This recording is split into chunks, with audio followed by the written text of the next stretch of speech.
Hey, Stuart, what you doing? Hi, Larry. I'm the cast. Really? That would mean also she did it with, Danza? yes, Conway. Jeff Conway. Jeff Conway. Don't forget the guy that was on for only the first couple of seasons, the guy that lived in the one-room apartment with his wife. Mm-hmm. Right? Who else are we forgetting from Taxi? Christopher. Oh, yeah, Jim Ignatowski. Christopher Lloyd. Christopher Lloyd. I just want to say, Mary-Lou was the finest piece of ass I've ever had the pleasure of being around. Well, today she'll be here. We'll smell her. We will stare at her, and we will listen to whatever she says. You've had a thing for her for quite some time, if I remember correctly. Yeah, I'm not alone there. Mm-hmm. But, yeah, redhead. You know what I mean. Major milkshake machines. I think it was years and years ago that she was in one of those celebrity sleuths, and you just poured over those pictures. She's been in all of those magazines, man. Yeah, with pasties. She's not shy. She's not shy at all. Who knows? Maybe she'll get naked today. Yeah, that'll happen. Right. So that's coming up later on the show. Before we get to that, first thing I got to tell you, I got an update on Max the dog. Good. And yesterday's neutering. Now, last night when we brought Max home, we were more than a little uptight. Oh, and I just remembered. You know what? We could probably spend most of the interview talking with her about. What's that? She was also on that show, Evening Shade with Burt Reynolds. Oh, yes. Right when he went into his mumbling, stumbling, pill-induced phase. I'm glad you remembered that because it was right at the end when he was breaking up with Lonnie. Lonnie's a bad mother. Jerry and I, well, I just can't mention that name without getting all clouded up. Lonnie has my Pepe Le Pew animation show. Let me tell you something right now, Lonnie's a bad mother. Mary-Lou Henner. Mary-Lou Henner is just a great lady. She has to have done it with him, right? She was in movies with him and everything. Well, he's such a bad boy anyway. I mean, I would think, and she's a bad girl, so I mean, I would think so. Isn't that like a prerogative to be on his show, that you have to have sex with him? Yeah, he's Bert. You have to sleep with him. Hey, the Bird Man, the Bee Man. Okay, so Mary-Lou Henner, that's later. The dog Max, my Australian Terrier, who we had neutered today, yesterday, expertly done by the vets, by the Doublemint twins. They really did. When they closed up his scrotum yesterday during the procedure, I will tell you there was no even hint of a scar. I think you're not even going to be able to tell, except that where there once was something, there is no longer. When we brought him home last night, he was still wobbly, doped up, and his tongue was still hanging out of his mouth, and that's something about Mary Way. I guess it was about 8:30 that he started to wake up a little bit, and we fed him some food, and we only got worried at one point when my wife was holding him in her arms, and we were watching TV, and uncontrollably his little paws started to shake, right? Coming out of the anesthetic. Right, and we were looking at him, and it was at that point that we both said, oh, maybe we made a mistake. Dial 911! Maybe we made a mistake by having him neutered on the radio. So he's kind of like going into convulsions? Yeah, well, it's just a little pause. Just his front paws are going. Was he awake or asleep? Back and forth. He was half awake. He had that glassy-eyed look. Because, dogs, when they're asleep, occasionally they run in their sleep, and you can see their paws No, this was definitely induced by all of the stuff that he was taking. That dog, seriously, we could have finished the show and then gone up, and they could have done the procedure. Your dog was that dog was effed up. No doubt about it. So we called the vet, and the vet said, listen, nothing to worry about. That's exactly what it is. It's just him coming out of the medication. Right. So we put him to bed last night and got up today, and the report is Max the dog is doing fantastic. Doesn't even notice the where there once was something? No, he does not. And as a matter of fact, he spent most of the morning sniffing Brandy's butt and still trying to hump her. I know a lot of people that would happen. A lot of people called and said that he would not stop humping for a while. Right. Very, very sick. All right, there's my dog Brandy. So the update on Max is that he's doing great, and again, my thanks to the veterinarians that came down and did the exquisite job on him yesterday. The only problem that we've had in the house is that, and I know that you remember this from if you've had surgery, and I know I've had 13 operations on my kidney. That when they get done operating on you, they put this this goo on you that looks like honey mustard. You have like a honey mustard color on you. That yellow stuff, and it's it's very, very sterile and very good for for prepping the area, but it is gooey and gross. Well, he had that honey mustard color on his private area. Yeah, they use it very liberally when they're operating. And when we woke up this morning, we saw that I guess he had been dragging that part of his body on the carpet, and now we've got that honey mustard all over the parts of our carpet. But that's a small price to pay. Sure. Because they did a fantastic job with Max, and our thanks to them again. He's doing great. He's going to be going back to see the vet next Tuesday for his 1-week checkup. You know, I thought of your dog today when I had my my biannual, or is it every 2 years, whatever that is. I had my physical today, and there was one part of the procedure. Great physical. There was everything was great, good bill of health, and except for being fat, which nobody likes to hear in a doctor's office when he says, listen, we just got done. We're going to give you a little EKG. We're going to give you a chest X-ray. That looks great, and then I'm going to need to talk to you for just a few minutes. Oh, you knew what that was right away, right? Well, I knew he'd sort of alluded to it anyway, but the thing is, at one point during the procedure, there's that little check they do where they the twig and berries, the frank and beans are examined. He did not put the finger in. No, did he? I didn't get the finger. He said, after you're he said, for now, you look fine there. He did. He took a good peek. And, which maybe that's why he decided not to do the test. I think so. I think it's at his discretion. And I think he just looked in there and went, well, we're going to pass on that. We're not going to go there. Not today. Don't go there. But when he was checking the little berries. Yes. At that point, I probably upset him a little. Didn't upset him, but I confused him because I chuckled. I couldn't help it because I was thinking that what he was doing yesterday, I was in the operating room. Did you chuckle because his hands were... No, I chuckled. Possibly tickling you in some way? No, believe me, there is nothing I hate more. In fact, I chuckled because at the end of that procedure, I suddenly remembered, here I was in the operating room with your dog Max getting and I saw what these things were, and then 24 hours later, I'm with the doctor who's, manipulating these to check them out, and on the contrary, there was at one point, during the procedure where I hate that. You're supposed to check them. Who likes it, Mike? Nobody likes it. Except maybe homos. Yeah, but I bet homos probably go to the doctor like once a month.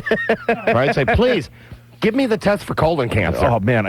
They're checking you down there to see if there's anything, irregular. And you're supposed to do it to yourself. Well, I never do it to myself because I can't even stand to do it to myself. I do it constantly. I do it 4 or 5 times during today's show. I better get myself the test today for cancer down there when Mary-Lou Henner comes in. She'll ask you what it is. You're just checking. I'm just checking my balls. Just checking. It's always good to be healthy. But at one point, it seems to me, whenever that procedure's done, it's always just a little too forceful, and I went, nah! And he said, hey, sorry about that. They know what's going on. It's a male doctor. And then I got the cough check, where they really go, they squeeze on it there, yeah. Cough, please. And you're like, ooh, like that. But everything checked fine. And then he said, just going to need to have a word with you. And, he brought out he pointed to a little chart, the weight chart, the height and weight, body mass chart. Oh, God. And he said, you're not looking good on this chart. And so he emphasized the weight. Did you punch him then? No, I didn't. Unlike the last time, I didn't punch this doctor. I wanted to make a good impression, because my kids go there to the same doctor. All right. So I didn't want to punch him. The last doctor said, "Hey, you're fat." Bam, boom. He was out. He was on the floor. On the floor, missing teeth. And I said, "Thank you, and I'll have you know, you won't be getting paid. Thanks a lot, skinny." So no, it was that was it. And he told me, what he wants me to do, and reduce my caloric intake by 50%, which I said. No problem. You want to go back and squeeze the berries again? Yeah. So that was it. But other than that, a pretty good bill of health. Your greatest health risk is your weight. And I'm like, yeah. Okay. No S, Sherlock. Yeah. So tell me something I don't know. You got to charge me $75 for that. That's it. So I'm back on the diet plan and the exercise plan, which is and taking a little something, to suppress the appetite and all that. And well, good luck to you. I'll let As you know. Brian Gumbel says. Oh, good luck to you. Good luck. But I felt good. Because it's like getting a tune-up. It's like getting a checkup, and when you get done with your checkup, you kind of spring spring out of there, knowing that everything's A-okay. Had him check my whole body for because I'm out in the sun all the time. Yeah. So he did that. He said that this part of my face, right here, he said that is sun damaged because of all the golf that I've been playing. So does that look odd to you? No. Looks pretty. Right? Thanks. Such soft skin. Well, what I'm going to be doing now is wearing rouge to work. That's what I'll be doing.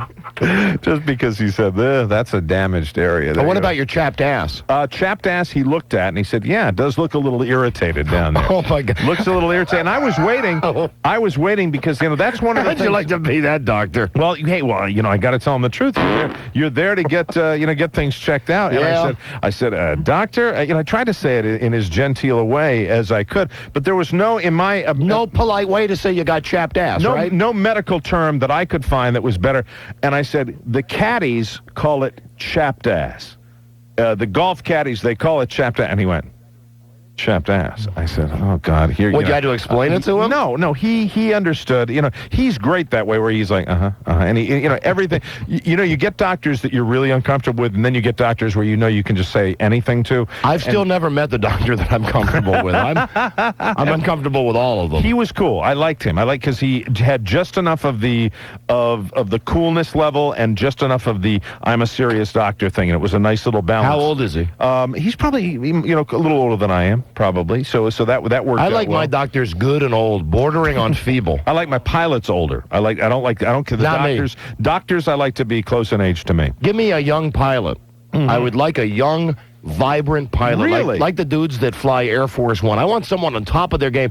I don't want some guy that's going to have a heart attack, as we're about to land in Miami. Snow White hair on a pilot, man. Absolutely not. I love it. I love it. I love it. I don't want a guy like Peter Graves, man. See, unlike doctors, to me, experience is good with doctors, but doctors also have to be up on the newest cutting-edge technology. And you get those older doctors, sometimes they're like, what do you mean? What do you mean we can do that? No, you can't. No, in my day, get out the wooden stick. That's what you get the leeches. That's how they used to give you the test for colon cancer.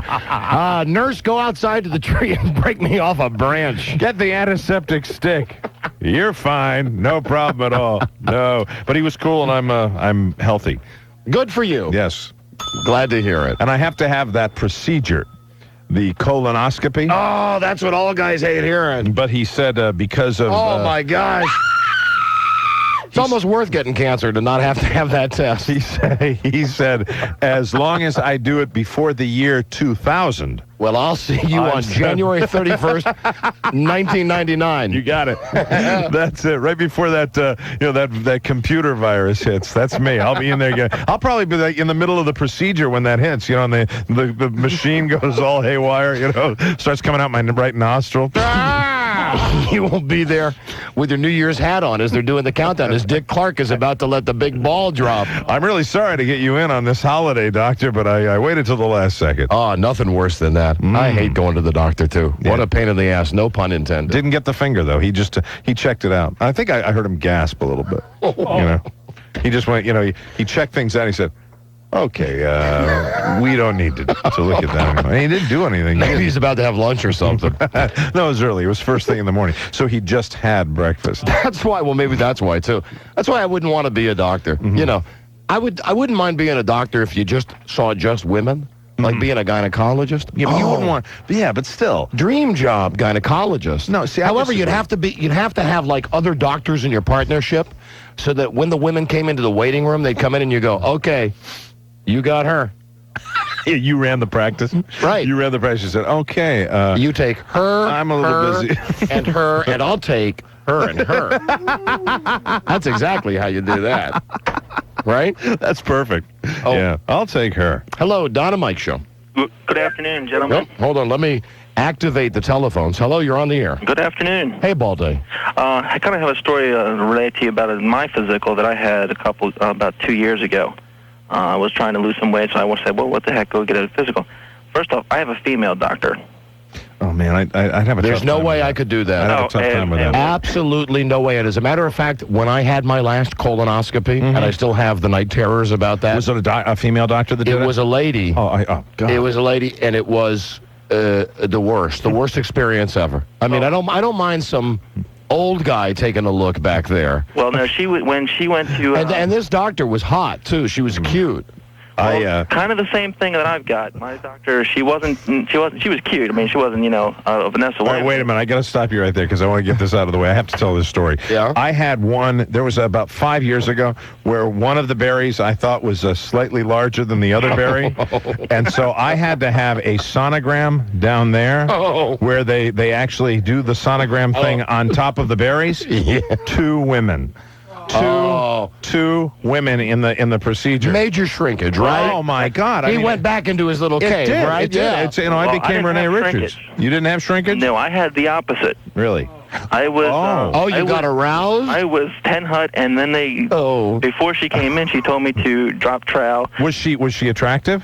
She was about a 6. About a 6, and She was you got about a 6 or a 7. you got aroused with a 6? Hey, she was a blonde blue eye. She had big cans. Did she arouse you before? I mean, did she do anything, or did you just get aroused at the very thought of the exam? Well, she came in, did the kind of did the listen to your chest and all Right. that thing, and then she says, I'm gonna go get my physician assistant, who was also female, and then she said, and then we're gonna come back and we're gonna check things out, and I'm like, hello.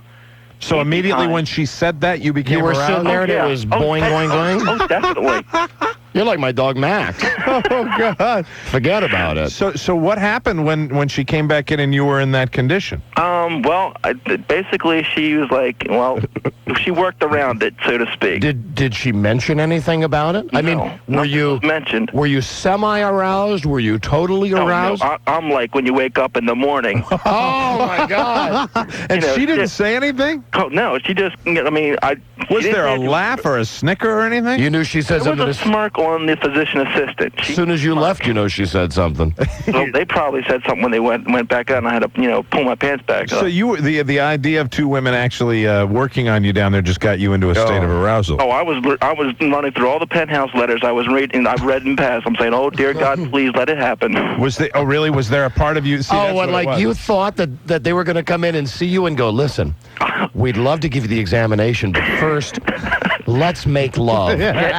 All 3 of us right now on the examining table. Well, we look can at hope. that. Look at that. Boy, we're just doing a little exam here. We're Look going to at have you. to take care of that first. Have to just make sure that we can just polish it up with our tongue. All right. Okay. That's He's going to have to live with this boner for a long time. Yeah, you're right about that, Sonny. Oh, God. Oh, that is amazing. Can you imagine that doctor seeing that? I don't like going to lady doctors. I don't mind a lady dentist. I even have a female mechanic that works on my car. Right. Equal rights for women. I'm all for that. But Of course. I don't want a lady doctor. I had one time, and it was not a regular physician, and it was not... And furthermore, I feel uncomfortable when my wife goes to see a male gynecologist, right?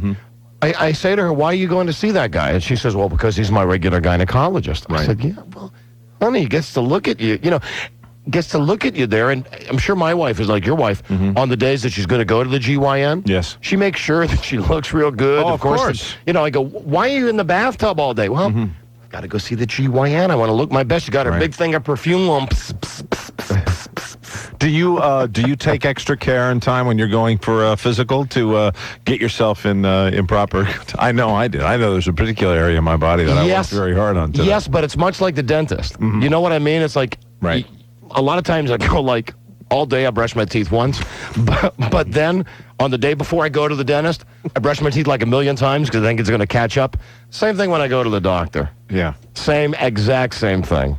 Yeah, I did today. I was actually very concerned, about because I was going to ask him a specific question about down there, of which we do not speak. Between 2 pillows? Yeah, so I woke up in the morning and took care of business, and then I threw away that sponge.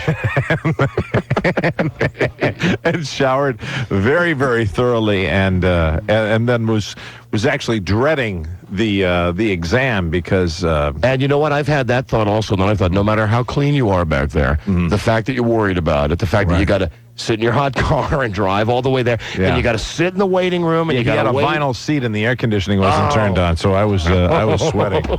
I was sweating, and then I'm just glad it's over. I'm glad it's over, and he didn't go. That's probably why. I bet he had a total discretion to do the full exam, but decided he'd go elsewhere. No full Monty today. Nurse, we won't be giving Mr. O'Mara the total checkup. Hello, Don and Mike Show. Hello. Hello, Don and Mike. Hey, buddy. Is Buzz there? No. No, No. Buzz is taking a personal day today. Oh, okay. I haven't heard the show for a week, and I'm a regular listener. Well, then, no, I beg to differ with you. You're not a regular listener if you haven't heard the show for a Well, week. I've been in northern Maine at the Fish concert, and I was wondering if there's been any mention of that on the Don and Mike show while I haven't been able to hear you. Any mention of what? There's been no mention of the concert, sir, but they're not eager to have Fish back into the town. What are you guys talking about? I beg to differ. Well, there was just a concert in northern Maine, 70,000 people camping for a 2-day concert with the band. When you say northern Maine, give me a town. What are you talking about? What part of Maine? Elvis didn't like Fish. Well, the address is in Limestone, but that's just above Caribou. But is there some band called Fish? Yeah, You've never heard of them? They got 70,000 people north of Caribou, Maine? For the second year in a row. Oh, my God. No, I must be They've out of the had loop. I've Fish. never heard of Fish. They're a band that tours. I don't know that they've charted anything. They're almost like a Grateful Dead type band. They've got a huge following. 70,000. I mean, they don't have. You don't even have birds up in that part of the country. People are starving to be entertained, just like that Horde tour. Excuse me, Horde tour. All lousy bands doing like 20-minute acoustic sets. Right. Forget about it. I'd rather go see the Spice Girls. Well, Fish put on 7 sets in 2 nights. And you see, and I worked for the concert too. I was in the information booth. I'm a former radio guy. Yeah, Well, okay, that's there you immediate go. disqualification for you, sir. That's why we were getting 50% information on the concert and 50% biography. I'm sure there was some smelly fish there, too. Oh, especially up north of I mean, that literally is in the middle of nowhere. Absolutely in the middle of nowhere. Well, I never heard of them. Who are they, Rob? Who is, and you say you spell it like, it's like Pafat, right? P-H-I-S-H. P-H-A-T. Pahish. And they had this huge concert. They tour all the time. They're real popular. Tie-Dye set is with them a lot. And they apparently trashed the area, so Maine is not anxious to have them back. All right. Yeah, but if you trash that area, you'd need chainsaws. Hello, Don and Mike Show. Dynamite, my brothers. Hey, hello. You know who this is? No, I don't know who this is. I do. Yeah, you do. No, I don't. Yes, you do. No, I don't. Yes, you do. Oh, I know. This is Dennis Murphy. Hi, Dennis. Oh, Dennis Murphy, no, our it's favorite not guy. Dennis Murphy. Dennis, I'm so glad you're coming in to do the news today. You're much better than Tom Gavin. Oh, Tom Gavin's a super loser. I'm so glad Dennis Murphy's on the phone with us right now. Yes, Dennis. Moo moo, cuckoo. Hello, Dennis? Dennis. Dennis, something happened to your phone. Tom, are you talking into the wrong end of the phone? Tom, why don't you jiggle your phone because we've lost the signal. You know, we seriously did. Tom, really? Still can't. Hello, Tom. I hear you ever so faintly, and it's funny. Tom? I never thought I'd say this. Call back. Put that line on hold right away so he can't get through. Hello, Don and Mike Show. Hi, Hi. this is Jerry. Yes, this is Don. This is Mike. This is our friend Ron Speedwack. Hello, Ron. Listen, I've got a great idea for your Las Vegas night, which I'm going to catch again tomorrow, but sometime in the future, because I love the lollipop eating contest. You have an idea for the show that, to the best of most reviewers, every review I've ever read, called it the Perfect show. Perfect, absolutely, in no need of any ideas. How do you top perfection? This is an embellishment on the underwear contest. Okay, I tell you what. Why don't you go get a national radio show? You bust your ass for 20 years to get an audience. Then you go out and start doing live shows, and then maybe you can put some of those ideas into practice. Hey, just trying to be a help. No need. No need, thanks. We've made it this far in our careers without your help. Okay. Okay? Thank you. And now he's listening to himself on the radio. Right. Another friend made. He'll be there in the front row. Worked so far. Hello? Hey, how you guys doing? Doing great. Listen, big Las Vegas style show. We will be using none of that guy's ideas. Tomorrow night at Blackie's Lulu's, Springfield, Virginia. We hit the stage at 8 o'clock. It's totally FREE. Right. All of our raunchy, quadruple X-rated fun, including the underwear fashion show, which is perfect as we run it right now. Absolutely. And the popsicle eating contest. And please remember, you got to be 21 to get in. Tomorrow night at Lulu's Blackie's. That's in Springfield, Virginia. We'd love to meet you. Hey, that sounds excellent. I'd like to get there. Right on. Hey, the big question I got, though, is how would you like a forgiving wife like Hillary? Wouldn't that be great? Boy, she is a forgiving wife. You got to hand it to her about that. All right, thanks a lot, guys. You have a good day. That's the public persona, though. I mean, you don't know what he is dealing with in the private quarters. You got to know that behind closed doors, it's ball busting time. Absolutely. Listen, don't you even get in the same bed as me. You sleep on the floor. You are a dog. You are lower than Buddy the dog. I know I am. I know. You want me to sleep on the couch? Yes, sleep on the couch. I'm so sorry. Don't come near me. Don't touch me. Can we hold hands getting off the helicopter? No. I'm gonna put Chelsea in between us. All right. You can hold her hand, and then I'll hold her hand. I am Pond Scum. Don't you come next to me, mister. I'm sorry. Oh, you effer. I know I'm an effer. I am an effer. I am a super effer. Imagine that 2-week vacation. He's got to spend 2 weeks now with her, Right. and I read that most of the time they're going to spend together reading books. Hey, that's a great vacation because he's afraid to go outside because of the press, right? So he's got to stay inside with her, and her. I don't even want to speak to you. I just want to. All right, we can be in the same room. We can read books, but don't speak to me. They're saying he's keeping a low profile. Okay, here's my prediction. Being a golfer and knowing a golfer, and he is an avid golfer, he will not be able to stay away from the golf course. Perhaps she'll say to him, No golf on this vacation. What do you think of that? If he doesn't play golf, You got your hole in one with Monica Lewinsky already. What's the par on that hole, Bill? You will know that he is being punished if he doesn't play any golf. Hey, and tomorrow she's going back in front of the grand jury again. That's right. You got to know that that's going to make his underpants creep up the crack of his butt just a little bit more. In a world of trouble. He sure is. I'm in a world of S. Hello. It's an S storm at Martha's Vineyard. And, why do these celebrities... Hold on a second. I'll let you speak just a second. Why does Carly Simon have to be there when he gets off the goddamn plane? Carly Simon, listen, do us all a favor. Go make a record. You haven't made a good record for 25 years. Don't be at the airport being the first one when he gets, oh, Bill, hug you. Now that he's admitted to this, and now that I think most Americans are like, okay, let's get over with this. But also, most Americans, now that he's finally come out and admitted it, they all know. The way I think about him now is there's probably everybody he comes in contact with, I think there's potential for him doing her. And I would say with there was Carly that potential before. Yeah, there was that potential, but now it's just, I think, even more so. And maybe Carly's greeting him at the airport. Oh, hi. She hugs him. She goes, Listen, if you can slip out at all this weekend, Sure. I'll meet you at the boathouse. Absolutely. I don't doubt it for a second. If the ice woman lets you out. oh, I'm in a world of S, Carly. I am such in a world of S. You do not believe this. Listen, how about, can you do that thing where I get naked and you sing Anticipation to me? Yes. Oh, thank you so much. Who has better DSLs, me or Monica? Oh, you do. Oh, I love being on the vineyard. Hello, Don and Mike Show. Hello. Hi, Don. I just want to commend you on losing all your weight, but I was wondering how you did that. How I did it? I would be glad to tell you that I put my finger down my throat after I eat a meal, and I throw it all up. Dinner's that good, huh? Yeah, no, listen, first off, I don't like to publicize this, but I'm on this carbohydrate addicts diet, right, where you, cut all the carbs out. I haven't had any bread for 6 months, and I used to eat a big bowl of pasta every night, and I don't do that anymore.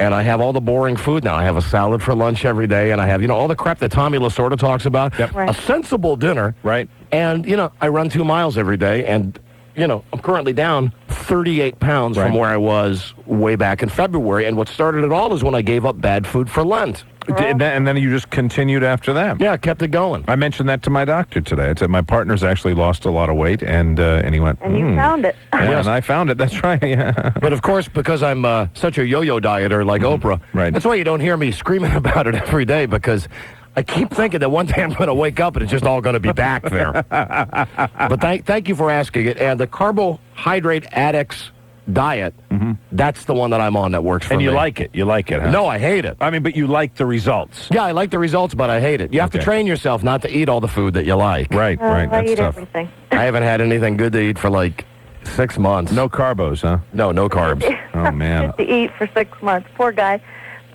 Thank you. Thanks. I was talking about that last night when I was enjoying my Gold Rush sandwich from Denver.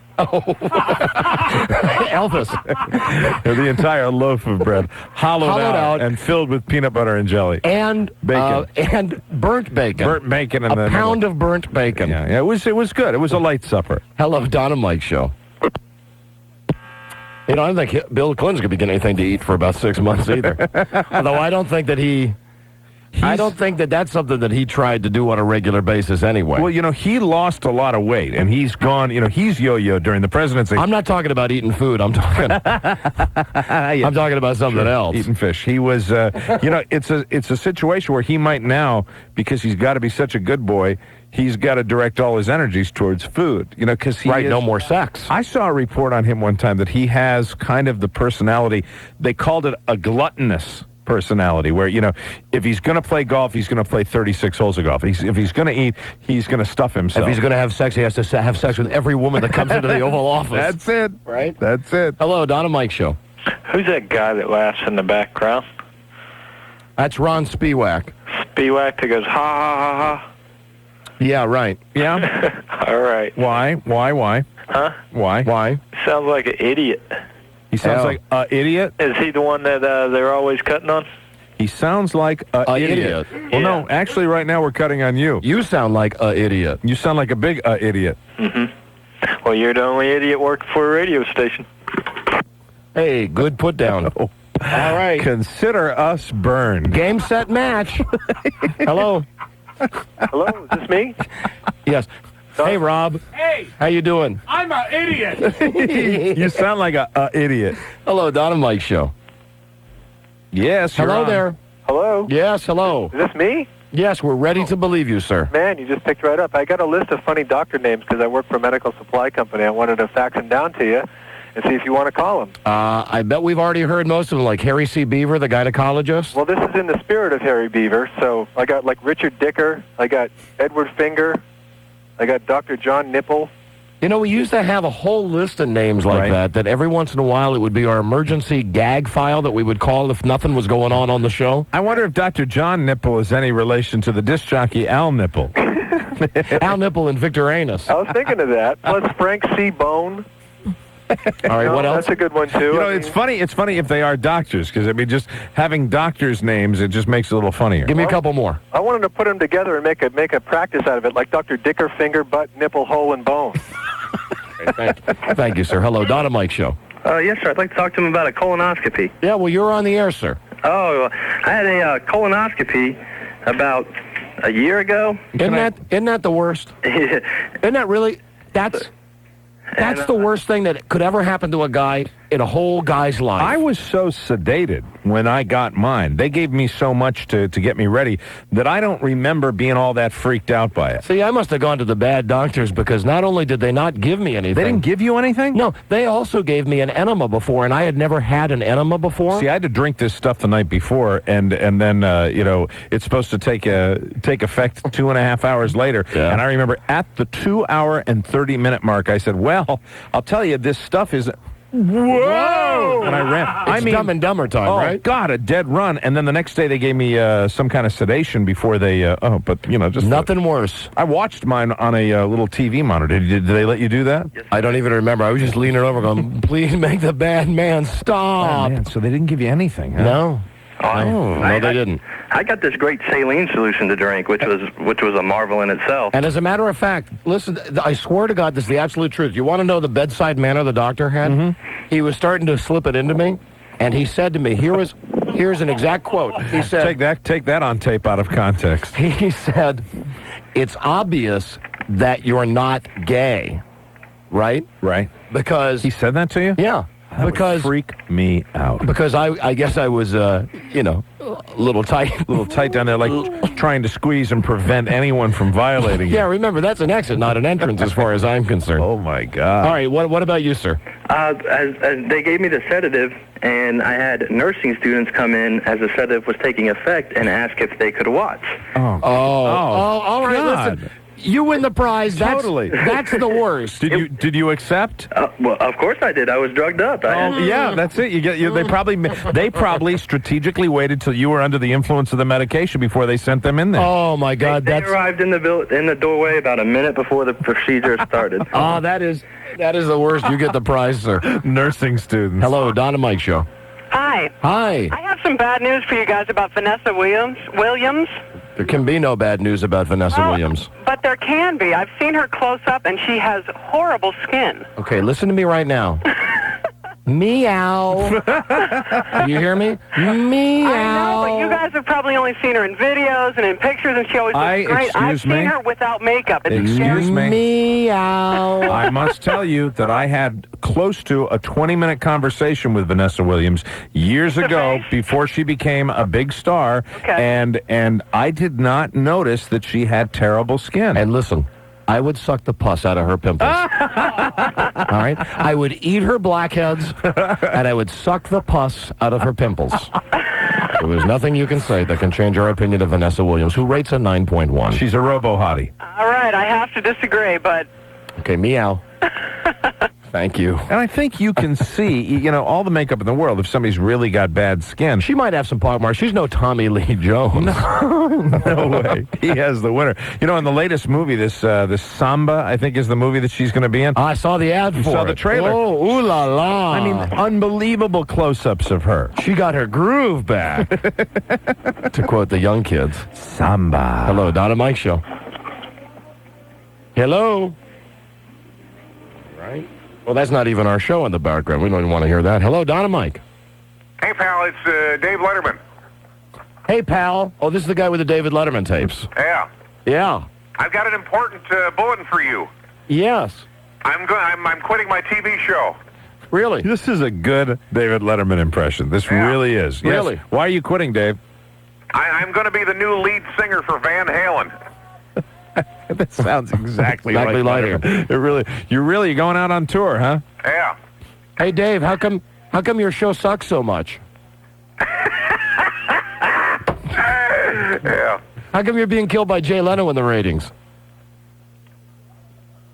I guess you don't have a little tape for that, do you? Yeah. Yeah. This is now. Is this a sampler? No, this has to be a fake Dave Letterman. Play some more samples of David Letterman. Play the beginning one again where it says, "Hey, pal, this is Dave Letterman." Hey, pal, it's Dave Letterman. Maybe that is. It's hard to tell. Is this a... Let us hear some more samples. Yeah, come on, play them all. I've got an important bulletin for you. I'm quitting my TV show.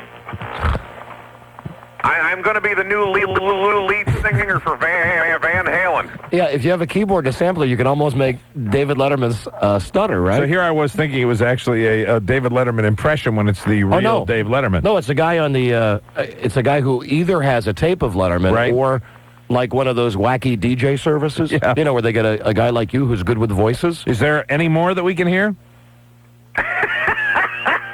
No, Yeah. I guess not.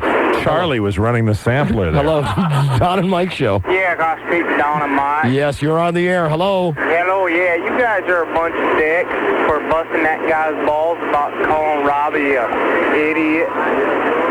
That's not very nice. All right, now, you trying to sound like a dim-witted cletician or what? No. This is Slackjaw of Yokoland. What do you call us fags? No, dicks. Dicks? You guys are dicks. Why are we dicks? You guys are mean to people. Well, he called Rob an idiot, and we were defending Rob. Where is this unwritten rule that because you're on the radio, you have to be nice to people, even people that are ass wipes? It's just common courtesy. No. I think all common courtesy goes out the door on this show. If you're a nice person and you call us up with something nice to say, we're nice to you. But if you're a dick, we're not going to be nice to you. Oh, all right. Well, my mistake then, guys. I'm sorry I called you. All right, thank you. Have a nice day, stupid. You and your family. There you go. F you too. All right, bye-bye. Calling from his lawnmower. Bye-bye. That's one of the great fallacies about radio. Mm-hmm. Hey, it's a two-way medium. If I've called, you have to give me the time of day and you have to be polite to me. No, we don't. No, we have plenty of nice conversations with people, but if you're going to call to bust somebody's chops, you're going to get it back. You're going to get it back tenfold. Hello, Don and Mike Show. That's our greatest talent. Of course it is. Hello. How you doing? Great, thank you. Love your show. See, right here, look at this. Now, unless he says something that totally sets me off, he's got an unlimited forum. That is correct. Listen, I got to take a leak. Can you guys go to a break? You have to take a leak. Perfect call. Yes, sir, look at this. Do you see the respect and dignity that I'm treating you with now? Thank you, sir. That was No problem. solid call. You were very polite. Hey, I love that guy that laughs in the background, by the way. Thank you. Talk to you later. All right, see you later. Well, that was a fine last call. There are the toe-tapping touchstones. Let's clear out these lines and get a caller 100 right now. Give you something made of plastic and qualify you for our next big free money show. Hey, hear me now. 1 week from today, we're giving away $5,000 to one person. Serious money. And it might as well be you. Money courtesy of Advantage Title. So call in to win right now. We'll take call 100 at 1-800-636-1067. Fussy. You're in denial about your own kid. No, he doesn't scream. Don't make my shoot somebody, son. and you'll say that wasn't my kid. No, don't He make Wyatt sound like some whiny baby. He's not. He was a little fussy. No, he looks up at you and he starts screaming, "Oh my God, that's what I'm going to look like." Aren't we funny? If your radio sounds funny in the morning, you're listening to Imus in the morning. You know, one of the things that has happened here on a number of occasions is Don Criqui, the NBC. Who do you work for now? CBS. CBS. Have you seen the ad, Imus, that 9 out of 10 people use the yellow pages? Yeah. What does the other nitwit do? Make random calls? Excuse me, is this a hardware store? I reached a hardware Imus in the morning. 98.1. The Peak is WPEK, Seneca, Greenville, Spartanburg, Anderson. For new Squeeze them like toothpaste and brush your teeth with their love. Don Geronimo and Mike O'Mara. Yeah, that tape is from Everybody Loves Raymond. In about a month, we'll be going out to Television City, and one day we'll be broadcasting from the set of Everybody Loves Raymond in Hollywood. That is so exciting. And we are currently finalizing the plans for a walk-on. Oh, yes. Now, listen to this. I know that we've been on Briscoe County, which sucks. Right. And on Babylon 5. And the problem is we're on Babylon 5 before anybody watched Babylon 5. That is correct. The show that we are scheduled to do our walk-on, Chicago Hope. Fantastic. And as per usual, we'll probably have one of those extra walk-on roles and then steal something that will, will get us more dialogue. I don't think it's going to be possible. I believe... Well, it's almost too funny. I almost don't want to tell you now. Okay. I think we're going to play two dead guys on Chicago Hope, but there will be some screen time from what I've heard because they're going to wheel us out and then pull the sheets off us to look at our faces. Oh, yeah, baby. Everything is subject to change, though. Hello, Don and Mike Show. Hi, am I caller 100? Yes, you are, my friend. What's your name? My name's Guy. What's your name? Guy? Guy? Yeah, G-U-I. Hi, Guy. Hi, Guy. Hey. Guy, where are you from? I'm from Beltsville. Beltsville, Maryland, listening to us on the mighty WJFK, right? Definitely. Guy, you've won Breakfast for Two at Planet Hollywood in D.C. in celebration of the 30th anniversary of Planet of the Monkeys, where you will see never-before behind-the-scenes footage and have your picture taken with an actual monkey. I know it's apes, but I like saying monkeys. Sure. And wait, there's more. You, Guy, have qualified to win $5,000. Outstanding. That we're giving away on the show next Wednesday, the 26th. That money courtesy of our good friends at Advantage Title. So listen, Guy, make sure you listen every day, but make sure you're with us next Wednesday. Definitely. Because you got to be listening to win the dough. Thank you, Guy. No problem. Hold on a second. We'll be making more presidential messes with the toe-tapping touch tones coming up. All right. Now, what time is Dude Walker on the show today? 4:30. Oh, a half hour? Okay. Mm-hmm. Because all of the bumpers that we're playing are getting old and tired. Yes, very crispy. We'd like to update those every now and then. So we got some new ones today. Good. The Dude Walker's going to be reading for you. Some that I think are pretty funny. Mm-hmm. Number 7, they've got more balls than Hitler. Don and Mike, remember we heard that Hitler only had one ball? That's right.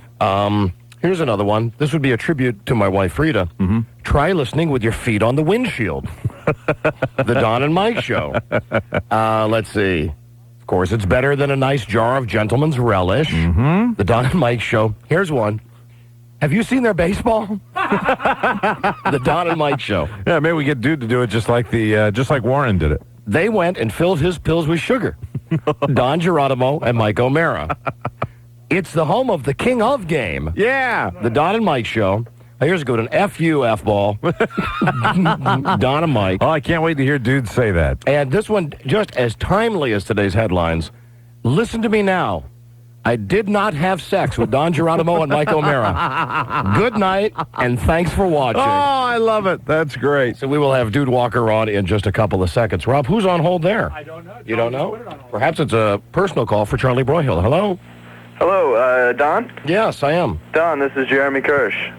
It was just paged. He said you want to talk about our little plans we got going on over at the university. Oh, right.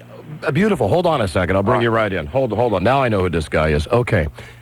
Let me set this up first. Okay. You saw the Guinness show last night? Yes.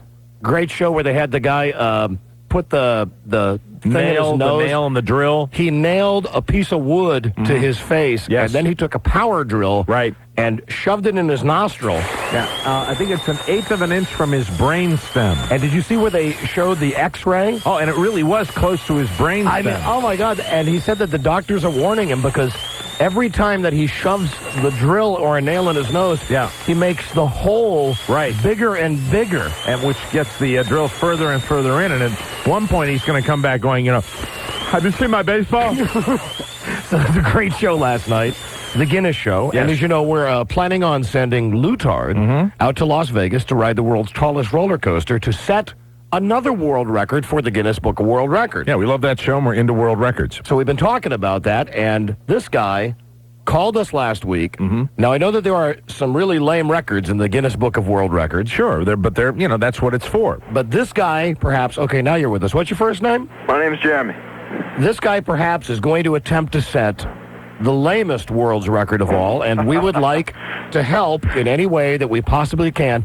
Please tell everybody what the world record is that you're going to attempt to set. Well, it may sound lame, but I think it's pretty good. We're trying to set a world's record for the longest duration of listening to 106.7 while sitting in a tent for 24 hours a day for 7 days in the entire week. So these guys are going to listen to our home station, WJFK, for one full week in a tent. Now, have you checked this out with the records people? I mean, is this the longest period of time listening to one radio station? I believe this will be the longest period of time, correct, yeah. Oh, it's such a stupid record. Can you believe that anybody would have said it first? I mean, that's what makes me think that these guys might have a shot at it, and they called the show because they wanted to know if we would sanction it and talk about it. I think that's a great idea. Give them some pub on it. And we can maybe find out some information from the Guinness people, too. Sure. Now, are you guys going to be naked in the tent? Or? Hey, we will do in this tent whatever you want us to do in this tent. We're pretty much giving you free reign. Now, how long, when are you planning on starting this? This is going to be September 13th, which is a Sunday, and we're going to go through the whole week until, what's going to be the 18th or 19th. Well, listen, I am a company man, and I heartily endorse all of the programming on WJFK, but I got to think that when you get to Sunday, you guys are going to have a problem because Sunday night, my God. On Sunday, they run this lame CBS Mystery Theater on this station. Well, I guess it was Jeremy Coleman, wasn't it, that decided to put it on? Let me just say, more people listen to the police band radios than listen to this station on Sunday night. I was going to call you. I was driving along on Sunday night. I was actually going to call your house. I was going to call, but I realized it would be the message was going to be, what the hell is this? That's what I'd never heard anything like it. It's the worst. It's like they sound like bad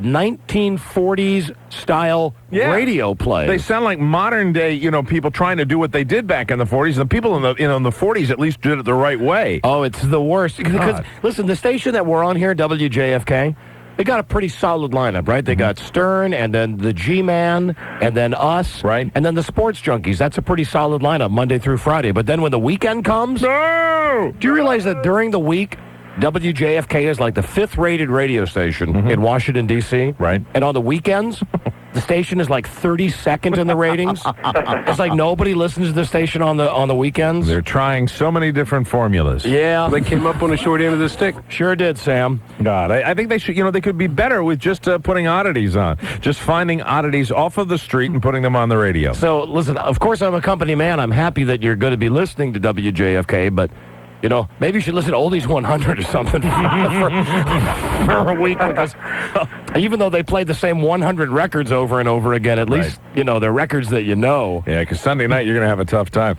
And it's just going to be on in the background the whole time, right? I mean, are you actually going to be actively listening? And will you guys be actively listening 24 hours a day, or will you be able to take sleep shifts? What we're going to do is we're going to have guys that are going to take specific shifts.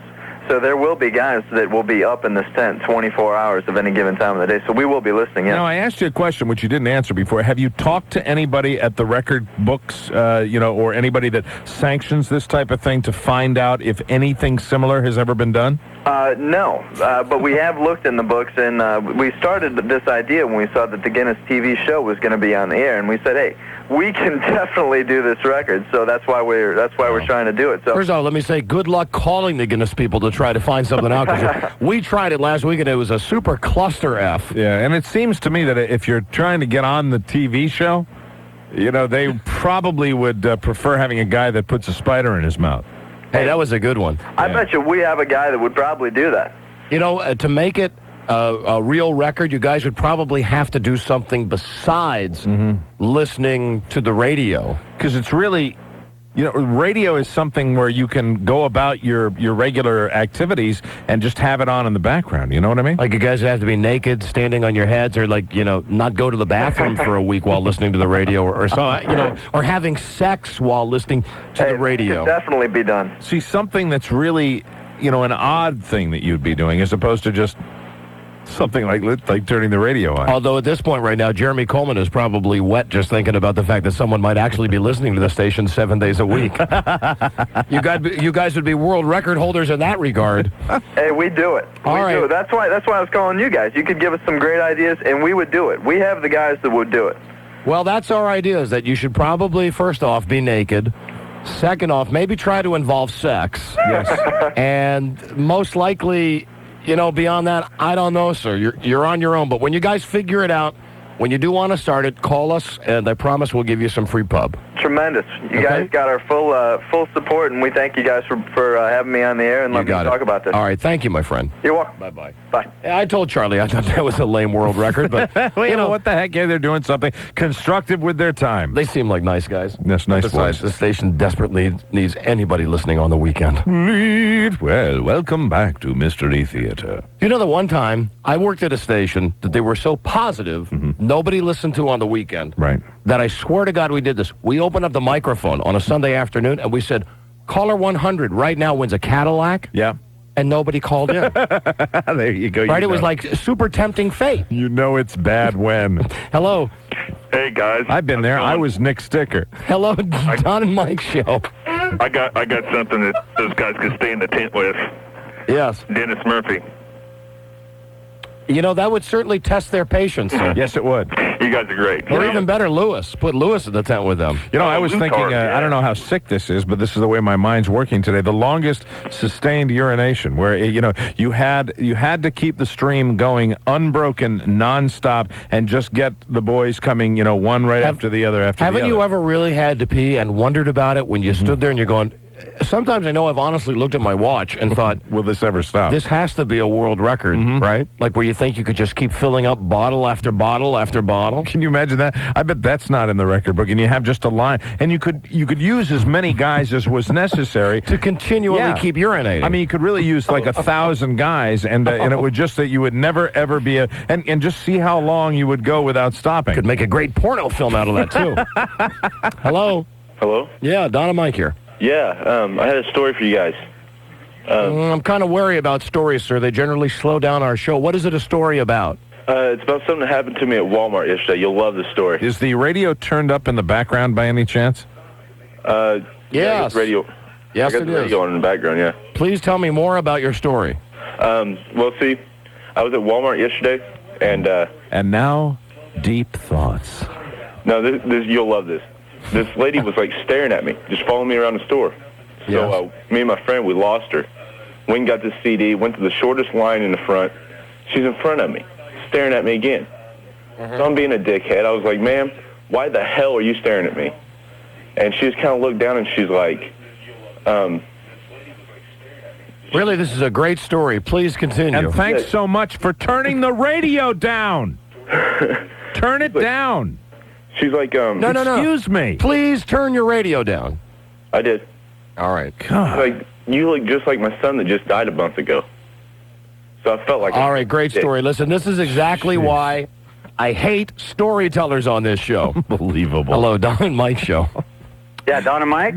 Hello. He thought that was the greatest thing that's ever happened. He thought we'd love that. Oh, like what, we're going to laugh our ass off and go, oh, great story. Listen, let me give you a prize. So I looked at it and said, lady, what the hell are you looking at? Hello, Don and Mike show. Hey, this is Ryan from Reno. Hi, Brian. Ryan, how you guys doing? Yes, Brian. Hey, I think it was February or March, University of Nevada set the world record for most people mooning a camera at once. Hey, you know what? I saw that on the news. You're absolutely right. Now, that's a little more... moon off. It was fun. That's a little more constructive than just sitting there listening to the radio. Hello, Don and Mike show. Hey, what's up, fellas? Hey, my friend. How y'all going to give somebody a hard time after you guys kept getting all of those busy signals and out of order and everything yesterday? What do you mean? When you were playing the Call the World and See Who's Laughing at Us?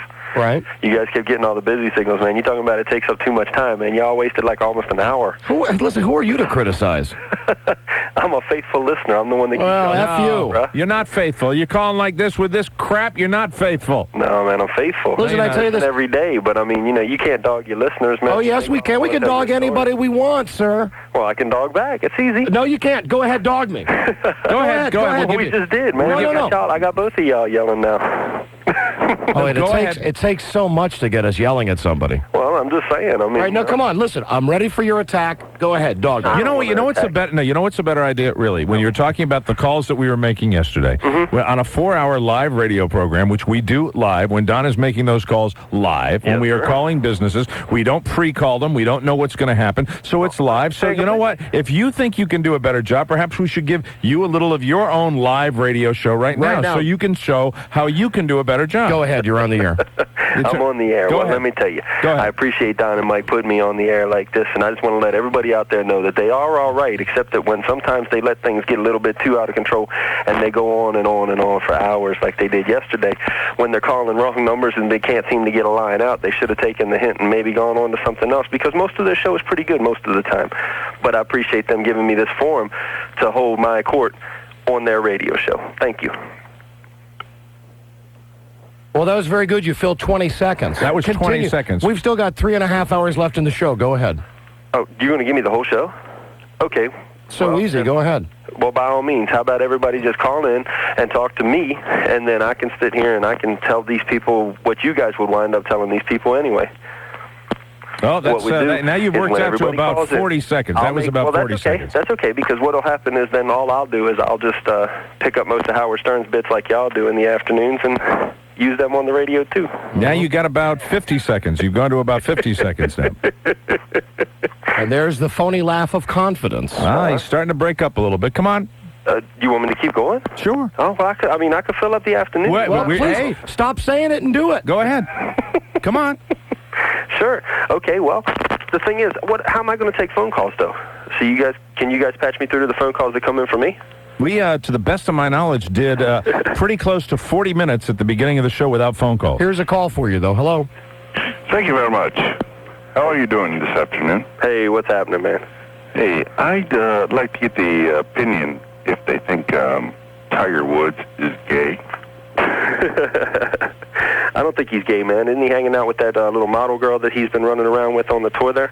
Well, Did you see him when he was... What's he got to do? What's that? What else is he gonna do? Well, I don't know, man. I mean, I'm not with him all day long. I don't know, man. Don and Mike, they're all dogging on me because they think that I can't run a radio show. See, so what it is I'm not Don and Mike. I'm sitting here answering for them while they hang out in the background. Who's this? This is Jerry. Jerry. Yeah. Where's the intern?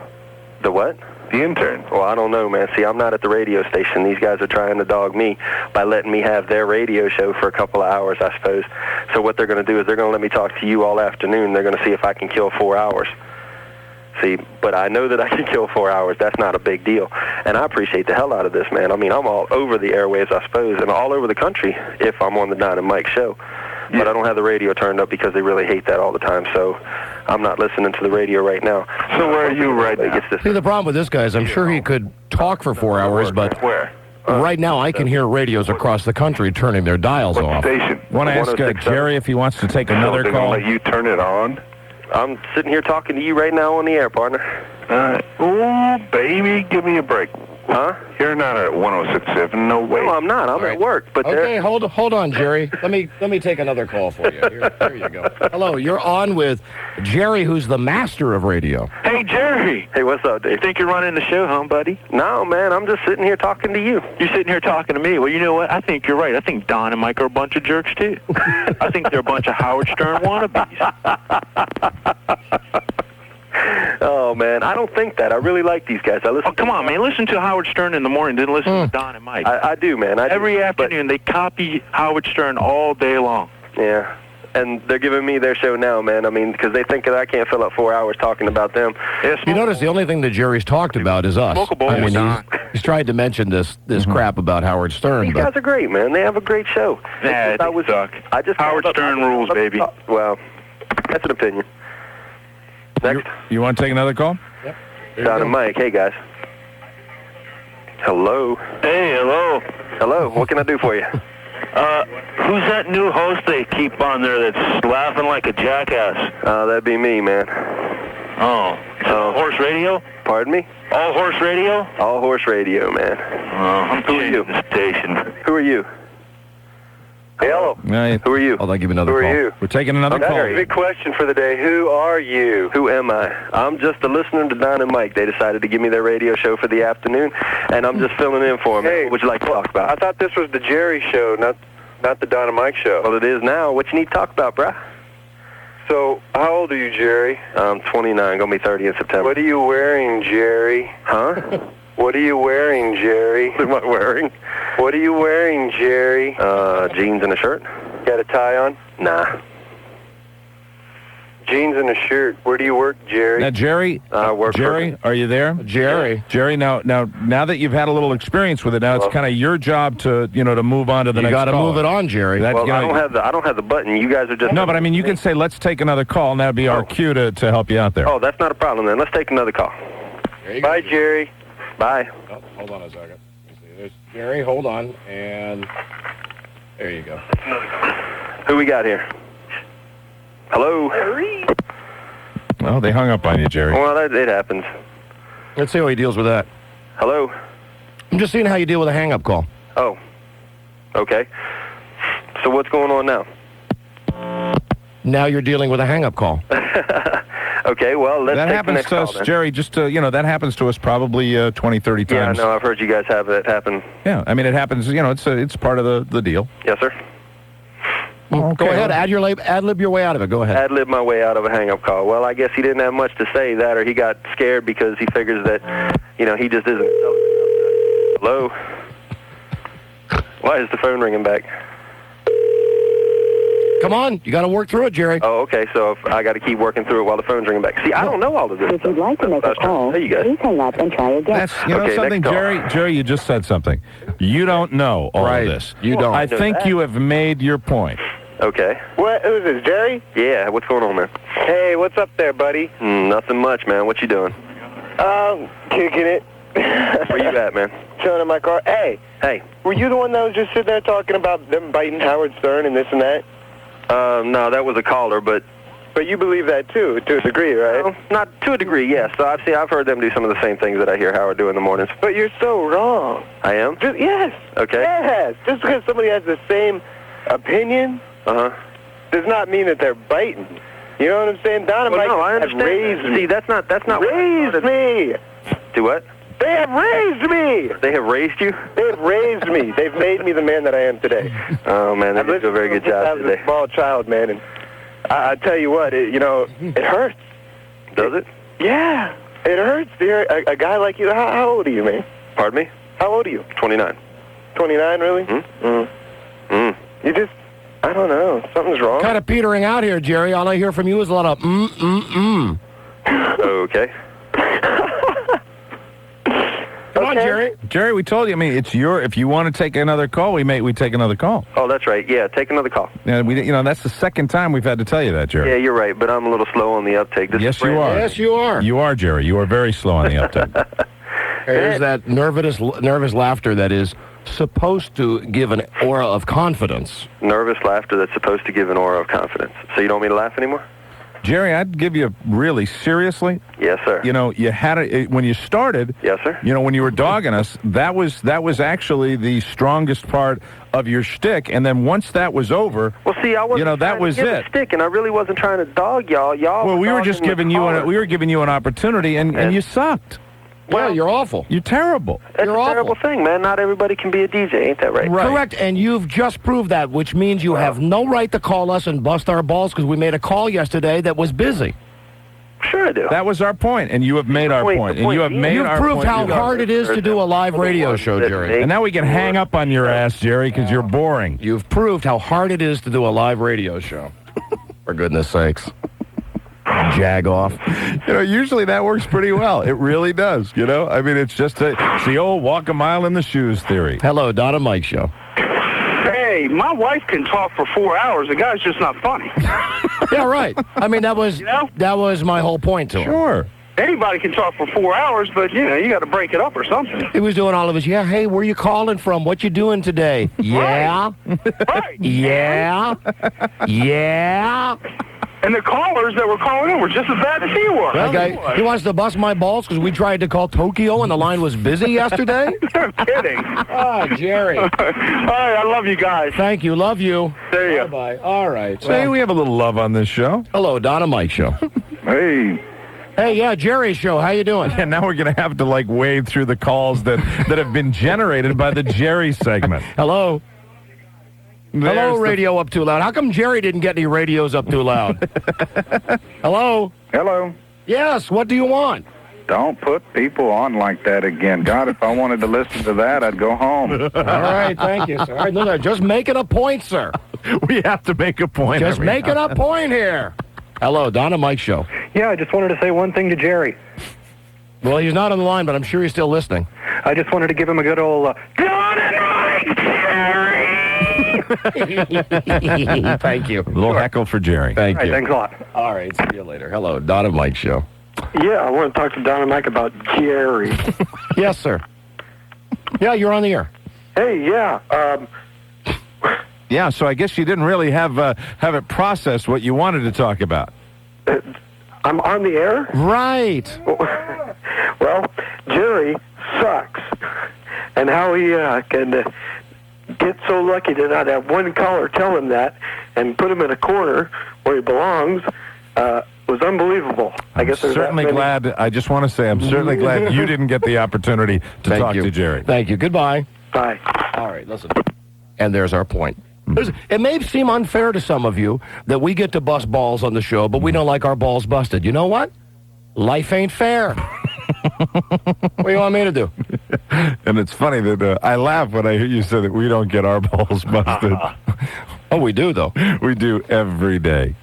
Call Rush Limbaugh. Hello, Don and Mike Show. My call 100. Oh, come on. Hello there, Don and Mike Show. I think I speak, Don and Mike, for the entire listening audience to say, we're all very upset with Jerry. It was just an example. Once in a while, an example needs to be made. And, let me say something real fast about Howard Stern, because I'm so tired of hearing that. Mm-hmm. I got in the car yesterday and listened to the Howard Stern show. And here's what I heard on Howard Stern's show. I heard Fran Baskerville, the singing psychic, who's been on our show for the last 4 years. Mm-hmm. And then I heard him talking about the death pool, which is something that we did on our show 3 years ago. Oh, longer than that, actually. We started that at the old morning show. That's my only point. Mm-hmm. You don't hear me yelling and screaming about it every day like he does, because that's his shtick. Right. But, there's only so many things that DJs can talk about every day on their show. Absolutely. So kiss my ass with all that stuff. All right? You freaks. Hello, Don and Mike Show. Hey, guys. I think you finally found somebody who's a little more irritating than Lewis. Yeah, he was. He got there. He started strong, and then he faded at the end. Did Howard Stern have his dog neutered on the radio? Yeah, he wouldn't have the guts. I don't think guys. so. I don't think so. Those are people that are showing their limited intelligence because they hear a guy on the radio who's off center, then they hear us and we're off center, right? And they go, "Hey, he must be ripping him off." And there's the vast majority of people that enjoy both shows and just shut up about it, and that's the way it works. There's a lot of stuff he does that we don't do, and there's a lot of stuff we do that he doesn't do. Enjoy. If you like both shows, fine, that's great, but come on, enough of that. Hello, Don and Mike Show. Hello? Hello? Don and Mike? Yes. How are you guys doing? Doing great, thank you. Good. You all are the king of ball busting. Hooray. Thoroughly enjoy your show. I was wondering if you heard about the guy who's suing this topless bar for $1 million. You mean the guy that actually got his neck damaged when she put his head between her two breasts? Well, I don't think that happened to the gentleman that I'm talking about. Okay. He really is suing for $1 million. I think that's an old news story, lady. I think that was out a long time ago. Oh, he feels that he was deprived of his ultimate pleasure, which was really, and this is the truth. I heard it on the radio this morning. He was deprived from eating at the seafood buffet there at the Topless Club. The bouncer said he didn't spend enough money. Does anybody know what this lady's talking about? I don't know. I only know that what I told you, and what I told you for as long as I know is what you told me. I love Don and Mike's show. I love it when you quote Reagan. How you doing? Hello. How you doing? Great, thank you. Calling to talk to Don and Mike about Janine Garofalo. Did you watch her last night? No, what was she on? She was on HBO last night. I don't know if it was a repeat, but this is the first time I ever seen her, and I'm trying to find out what Don sees in her. Listen, I've mentioned this many times, sir, and you're talking to us right now. Okay. It certainly is nothing physical because she's got the Vish ass, but she doesn't help her case by always wearing brown corduroy pants. But there is something about Janine Garofalo that I find myself drawn to her like a moth to the flame. You're drawn to her. It's not purely physical. No, but part of it's physical. Really? Part of it's her humor. I know that. She's almost so gross looking that I'm turned on by her. You'd like to be in the back of a cab with her during Taxi Cab Confessions. Yeah, I'd do her. Which I watched the other night, and for my money, I just think that my crap detector goes off every time I see that. Me too. It looks totally made up, doesn't it? Absolutely. I told you when I went with my wife and my in-laws to see Shaving Ryan's Privates. Right before the movie, my mother-in-law was talking out loud about Taxi Cab Confessions. She was saying the T word. She said, and they showed the T word, and she said, "Y" on the end of it, T-I-Y. She said it real loud in the theater. Oh, man. She was talking about it. She didn't think it was fake. They had one where this big fat lady was talking, during the course of her conversation, she had been abused by her husband. Her husband had then committed suicide because her daughter had been killed in a terrible accident, and then at the end hugged the cab driver. And I said to myself, okay, how many cab rides would that actually happen? No Totally way. made up. Hello, Dynamite. Hello. Hey, hi. Hey, how you doing? Great, thanks. Hey, I hate to backlash on yesterday's show, but I tried to get through for like 2 hours. You guys were talking about men and, Monica themselves. You know what? We've had a huge block of commercial-free rock. We haven't played the commercials yet for last hour, so make this faster. Okay. Well, anyway, John Holmes, video. Young girl, probably 17, first time. She's giving him a Monica, and he, pushes her away and says, no, that's not how you do that. Rolls himself up against the wall and just starts going to town on the video. John the Wad Holmes, probably not difficult for him to do that. He probably didn't even have to bend his neck over. It didn't even require a lot of flexibility, I'm sure. Could probably do it standing up. I wouldn't doubt it. Okay, thank you. All right. Bye-bye. That's right, and he was just watching that saying, man, why can't I do that? We'll be right back. This is the Don and Mike Show. The Don and Mike Show on 98.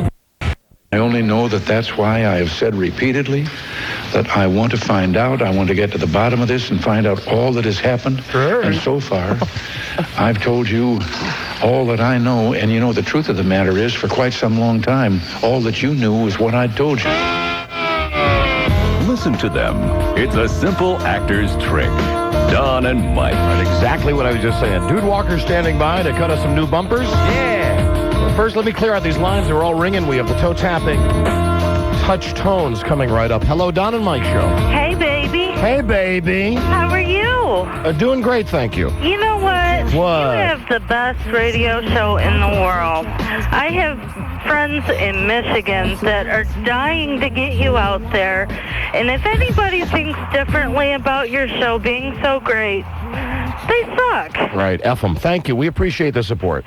Oh, and Night Dream gives a big welcome and hello. Night Dreams. Yeah. All right. I got you. That's right. where you sell all that naughty stuff down there. The dirty store. Motion lotion. Fuzzy handcuffs. Hello, Don and Mike Show. Bras with nipple holes. Hello? Hello? Nipple clamps. Yes, hello. Hello, you're on the air. Hi, can I speak with Don and Mike? Yes, you are. Hello? Trying my patience. Yes, you're on the air. What part of that didn't you understand? Hello? Go ahead and hang up now. Hello? That's what you did, right? Yeah. Yeah. People say, how come you aren't polite to people? That's why! Take 50 of those in a day and see if you're polite. Right? Being polite sucks. I hate being polite. It's so much easier just to be a jerk. It's the volume. It's volume. Hello, Don and Mike. Don and Mike? Yes. Yes. Bueno Arbusto, guys. Right on, my friend. Thank you for getting Jerry off the line. I think you had him confused, though. I think he was one of Jerry's kids. Hello, Don and Mike. Is this Don and Mike? Yes. No, I'm just kidding, man. I know who it is. That's good. Good timing on that joke. Thank you. Hey, you ready? Am I ready for what? You ever heard of Don and Mike Broccoli? Don and Mike Broccoli? What is Don and Mike Broccoli? I think I've smelled it in here a couple of times. I think your doctor was smelling it today. Yeah, he was. That's why he decided to forego the full rectal exam. All right, what is Don and Mike Broccoli? I'm afraid to ask. Kind of gourmet. Can I help you? Do you have Don and Mike Broccoli? Huh? Do you have Don and Mike Broccoli? No. Have you ever heard of it? No. It's very good. This is Chinese food. Yes, right. It's called Don and Mike Broccoli. It sounds like a guy making a prank call to a Chinese restaurant. We have it. We don't have this one. Do you want anything else? Do you know what I'm talking about? No. You never heard of it? No. Can you say Don and Mike Broccoli for me? Why? Well, I just want to know if you understand me correctly. Guy doing his own show again. Oh, yeah, I know, but I can't say. It's hard to say, and we don't have this one water. It's Don and Mike Broccoli. Yeah, we don't have it, so... Don and Mike? Huh?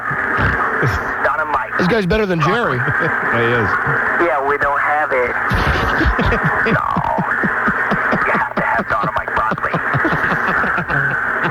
So you want anything else? Spiwak broccoli? Huh?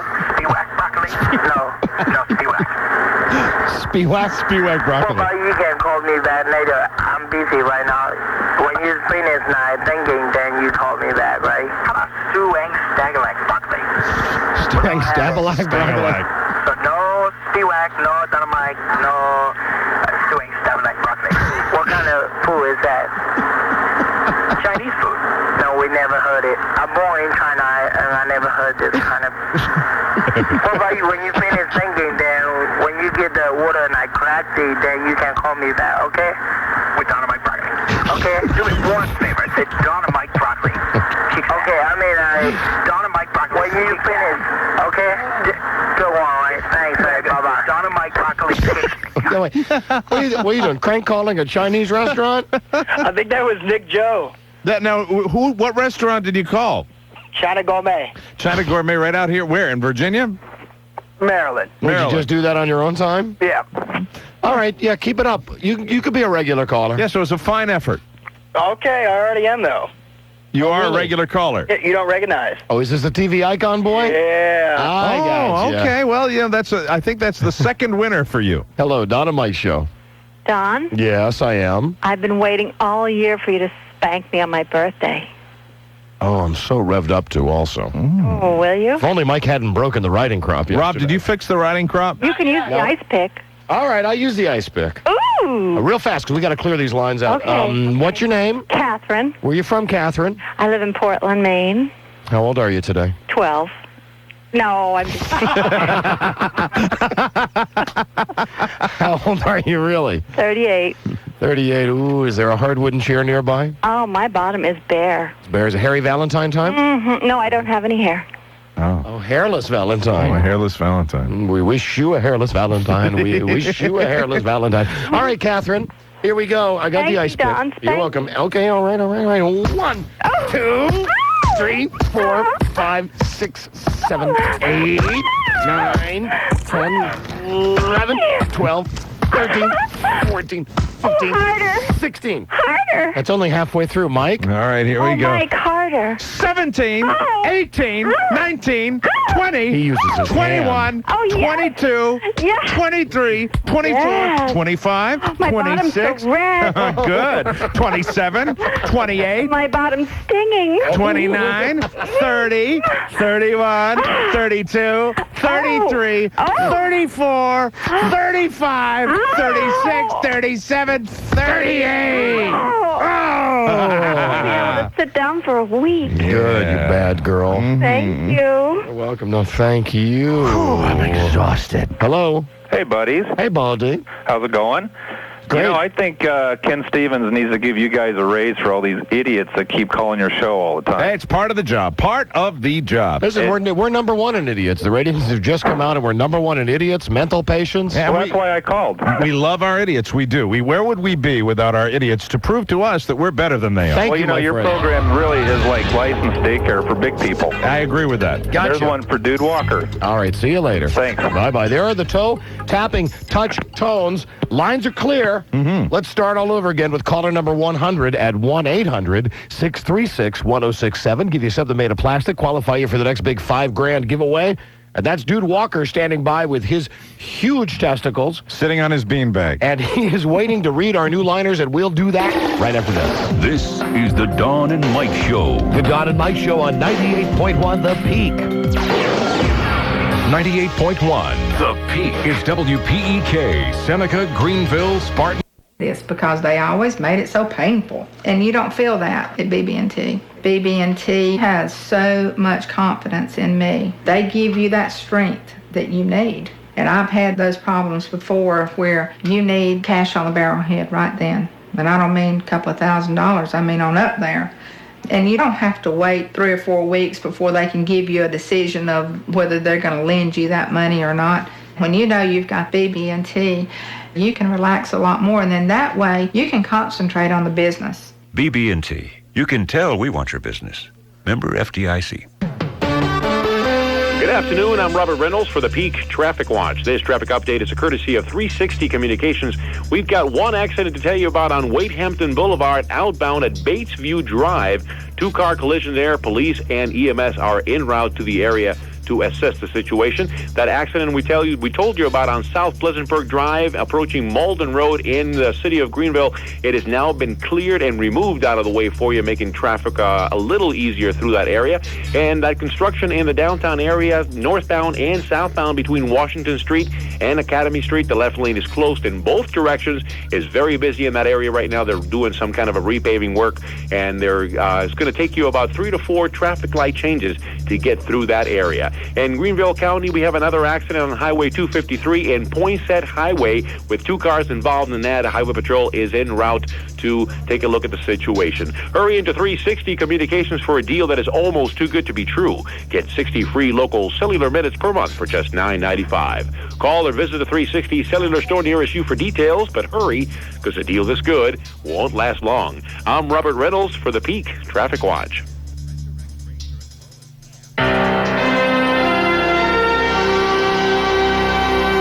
This meteorologist Alan Archer with upstate weather from the Peak. Still enough moisture in the air, enough heat in the air, with our temperatures topping out today close to 88 to 90 for a slight shower, thundershower possible coming in from the east. Now overnight lows in the morning will drop off to a partly cloudy 65, but with lower humidities tomorrow and Friday comes sunny skies and no rain whatsoever. High tomorrow up to a sunny 85, Friday up to a sunny high of 89. I'm meteorologist Alan Archer. Hello. This is Bill Atkins for McGee Heating and Air Conditioning. Now, the way I see it, you got 3 choices when it comes to air conditioning your house. One, you can just leave it out and keep the windows and doors shut all summer so the neighbors wouldn't know. 2, you can install one of them jackleg units that runs your power bill crazy. What I call a 2-sweater unit. You sweat all month long, and then you sweat the first of the month trying to figure out how to pay the light bill. 3rd, you can call my man McGee, the no-sweat man, and get one of them trained air conditioning units. McGee will install it like it's supposed to be, making sure the ducts are all done right and keeping your whole house plenty cool, and it'll be mighty easy on your pocketbook when the power company comes a calling. McGee Heating and Air Conditioning, no-sweat man. He's in both Hartwell and Anderson. McGee Heating and Air Conditioning. Remember, it's hard to stop a train. When you exercise or do strenuous work, your body loses its fluids, and that's why you get thirsty. Those fluids have to be replenished. Quench that thirst with a taste of pure LeBlue bottled water. LeBlue has been in upstate convenience and grocery stores for a while, but now it's also available in 5-gallon bottles for the home or office. LeBlue bottled water has been drawn from 600-foot deep artesian wells in the Piedmont of North Carolina. What makes LeBlue bottled water so good is the unique purification process used to ensure that you get nothing but fresh H2O. Style. If I push this button and push this button, it should be Dude Walker. Hey, dude. Yay. Hey. Hey, there he is, the voice himself sitting on his beanbag. Hey, dude. Well, we're getting a little bit of an echo here. Oh, you're getting, hold on. I guess I can live with that. Hold on, let me see. Does that help? Hello? No? Yeah, a little bit, yeah. Oh, that was a little bit better. All right, let me see. Dude, you have a list in front of you, I think, with 42 bumpers. And I think I might have 43 at this point. Yeah, well, some of them have been X'd out, so okay. We'll just do that as we go. Okay, it's fine. Okay, you ready? How you guys doing? We're doing great. This is why Dude Walker is so great at this. That, you know, he doesn't have to go into a studio and, like, send us miles and miles of reels of tape. We just put him live on the show, and he just does all these things. It's great, isn't it? It's wonderful, and we're glad to have you on the show, dude. Nice to be back, guys. Any new big-time accounts that you have, dude? I wish I could say. I knew you were going to ask me that question. Each time I get embarrassed to think what it's going to be. I'm now the voice of, let's see here, the Baltimore Blast, which is I guess it's a indoor soccer. You know, you'd think I'd know what I read. Indoor soccer team in Baltimore, and I'm around Baltimore to say the Blast is back. Oh, okay. Well, I guess we can say sorry. Yeah. So that's the latest thing, guys. And well, I hear you on the Orioles games all the time. Yeah, I'm doing this stuff for home teams. For all my regulars, I just haven't gotten anything new and exciting. All right, he's always looking for work, folks. It's nice to continue to be able to work with you guys. You are like my, you know how car dealers have like a loss leader, a car that really they're going to lose money on, but they know everyone's going to come in and see it and then buy something else. That's basically the way it is with you guys. I ain't getting diddly from you, but boy, the PR is fantastic. Good. It's nationwide. Good. It's great. People are constantly asking me about your show and all that, so it's worked out nicely for both of us. Well, good. Let's start then. Yeah. Number one, it's self-explanatory. Sure. Here we go. Number one. It's clean. It's decent. It's a sensational feeling that makes you feel good all over. The Don and Mike Show. That's good. And, of course, our tribute to Toss My Salad. You know, it's clean, it's decent. It's decent. He just didn't include the part about most all gays do it. But wait, that's coming later. Very good. That's coming later. Yes. Number two, please. Yo, yo, yo. It's the boys in the clitoral hood. Don and Mike. All right, number three now. Maybe you've heard these commercials for mobile where they take the R. Kelly song, I Believe I Can Fly, and it sounds like he's saying, I believe I can fly. Right. So that is the read we would like, please. They believe they can fly. Don Geronimo and Mike O'Mara. What a voice. Damn, what a set of balls you got. Number four, I don't want. Number five, I don't want. Oh, okay. Number six, though, that's a winner. All right. Time for more big-ass fun. Here's Don and Mike. Very good. A tribute to Bobcat's big-ass show. And I like that when you go, here's Don and Mike. Number seven. They've got more balls than Hitler. Don and Mike. That, Remember, of course, referring to the fact that he only had one. But it's going to be difficult to explain that every time, and we will. That'll be interesting. We remember one day we did Hitler trivia on the show. Right. We found out Hitler only had one ball, and Hitler was also afraid of horses, and he was a uniballer. And he also had awful farts. Yes, a terrible flatulence problem. Adolf Hitler. Number 8, please. You'll laugh till you crap your pants. The Don and Mike Show. Number 9, and I would like to dedicate number 9 to Charlie Stossel, although it really doesn't mention him by name. All right. Presidents of the Clint Howard Fan Club, Don and Mike. Yeah. Because, Charlie looks like Clint Howard. He's a dead ringer for him. Number 10. It relaxes and centers you. The Don and Mike Show. See, a lot of these are inside jokes. Sure. All right. Too bad. Number 11, I don't know. Let me ask you, Mike. I don't like this one. Okay. It's like a double dose of comedy Viagra. No, Viagra, overused joke. Overused joke. All right, then let's go right to number 12. Most all gays listen. The Don and Mike Show. There you go. See, when you were saying the thing about most all gays? It was a two-parter. I didn't know that. Number 13 sucks. Let's go to number 14. Okay. It was Fut You. He was their own student.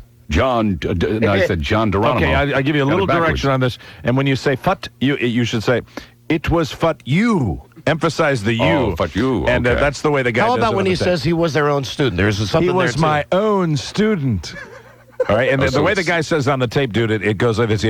It was Fut You. He was my own student. That's the way to read, just, for whatever purposes. We'll try it here. Okay. It was Fut You. He was their own student. Don Geronimo and Michael. This before. With my brain and your voice, I wouldn't be in this room right now, dude. Brains have nothing to do with this, Number 15. Okay. It's where all the arbusto is muy bueno. The Don and Mike Show. I love it when he speaks Spanish. Number 16, our tribute to Will Smith. True dat, true dat. The Don and Mike Show. Very good. Now, number 17, did you hear, did you hear when Lewis, the intern, heckled Jerry Seinfeld? No, I didn't hear that. All right. He said, So that's what this is about. He said, Don and Mike, Jerry! Hold on. Oh, God. I'll play it for you right now. This is kind of what we like. Here it is.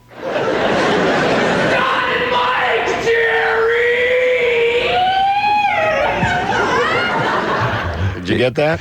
Kind of out of your register, but was that on HBO? Yes, it was. That is great.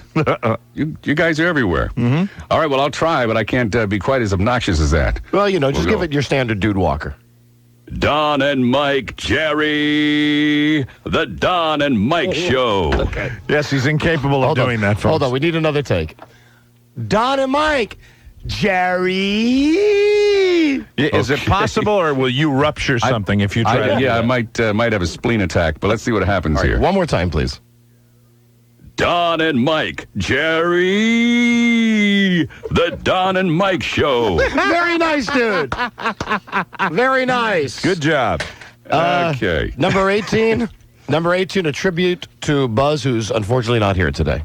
Okay. Remember to address their newsman as Buzz Burbank, semicolon, Don and Mike. Shouldn't it be semicolon? No, semicolon's right. Semi is right? Yep. Okay. All right. Number 19. I told you it would work. The Don and Mike Show. There's some that just make me and Mike laugh. Number 20, tribute to my wife, Freda. Try listening with your feet on the windshield. The Don and Mike Show. Yes, you enjoyed that day, didn't you? Mm-hmm. Playing the piano. Number 21, a tribute to Larry King and what he said about our show. Like watching a fly climbing up a drape. The Don and Mike Show. Oh, and I just look forward to when Larry hears that himself. Lay King. Number 22. When they're talking girls, they're talking poons. Don Geronimo and Mike O'Mara. See, now you're guaranteed I'll never get that account, you know. Number 23. Why don't you go ahead with number 23, although I don't know how much play it's going to get. Remember when we read an article one time about the many uses for sperm? Yes. Right. Okay. I'm still laughing at the last one, but yeah, I did remember that. All right, number 23. It's great for insect bites, sore throats, and facials. The Don and Mike Show. That's good, too. You don't have to know that one to get it. Number 24, I know you've done this before, but we don't have it in the form of a bumper. Oh, okay. Moo moo, coo coo. How you doing? It's the Don and Mike Show. Tribute to the man who I should point out is He's in the here. green room. Yes. I saw him. Now let's see. You know what? There should be after it says "Praise the Lord," it should be "F you." Oh, okay. Let me write the little F here, and we're going. Okay. Like Coach Ditka says, praise the Lord. F you. The Don and Mike Show. Tribute to Mike Ditka. Oh, boy. We got a million of them here. Number 26, please. Even better than a nice jar of gentleman's relish. The Don and Mike Show. Man, when he's got it, he does. You're on today, dude. Number 27. Two guys you can't help but like. Don and Mike. You know that made jingle that one we out play? of the jingle. Right. I love it. Number 28. It's even better than a bushel basket of ass fruit. The Don and Mike Show. That's from the mind of Spiewak, I believe. You bet. There you go. Number 29. You might have heard us talk about this on Monday's show. Bringing you comedy more potent. Let me do this again. Bringing you comedy more potent than Elvis Presley's socks. Don and Mike. Yeah, so he has those little warm-ups, and then he gives you the good one. Number 30, of course, anybody who's seen Something About Mary will know this one. Have you seen their baseball? Don Geronimo and Mike O'Mara. Have you seen that movie yet, dude? No, I you have gotta not go been see allowed to. When you see it, you'll laugh. Mm-hmm. Okay. Number 32, I don't think so. Okay. It says, if you're uncomfortable at first, try using a washcloth or a bar of soap. What's that How about 31, Don? That is a female masturbation joke that Rob's quite fond of. No, let's go with 31, dude. You're right. I took that one out of order. They're the hair and the teeth in the comedy tumor. Don and Mike. All right, number 33, a tribute to Rudy Martzke. We'll only run this when Rudy's on the show. Hey, guess what? It's the Don and Mike Show. That's Rudy's new thing. Guess what? Sure. Right. 34 is no good. Number 35, I will dedicate this one to Charlie Stuang Stabalak. Better than Ben. The Don and Mike Show. He loves it. Ben. Number 36, please, dude. They even went and filled his pills with sugar. Don Geronimo and Mike O'Mara. As about Elvis again. 37 speaks for itself. Circumcised and damn proud of it. Don Geronimo and Mike O'Mara. Number 38. More fun than wax lips. The Don and Mike Show. Very good and to the point. 39. It's the home of the king of game. The Don and Mike Show. Number 40. Freedom from constipation. It's the Don and Mike Show. Yes, just a word of inspiration to our listening audience. 41. Okay. F-U-F-ball. Oh, hey, dude, hold on. No, I'm not going to do it. Don't really say it. I don't want to. We were debating having him really say it and just beeping it out. But okay. Just F-U-F ball. But what if that doesn't work, is what I'm thinking. Yeah, okay. Yeah, we'll just go with the F-U-F ball. Okay. F-U-F ball, Don Geronimo, and Mike O'Mara. It just sounds good hearing dudes say F-U. It really does. Number 42. Now, I know you do. The Don and Mike Show. Oh, nobody does it like you. And one more, last one. Did they give you number 43? Yep, got it right here. Okay, last one. Listen to me now. I did not have sex with Don Geronimo and Mike O'Mara. Good night, and thanks for watching. That's a great ending. Good job, Excellent job, dude. Thank you. Now, I know that there's other stuff like promos and stuff, but you just put that on a reel and send it to us or whatever we do. Right, we'll take care of it that way. Yeah. Dude Walker, everybody. He simply is the best voice guy in the business, and I hope that he gets some business out of this because you're fantastic for helping us out. Thanks for the plugs, guys. I appreciate it. You got it. See you, dude. Tell your wife we said hello. We'll do that. Okay. Thank you. Bye-bye.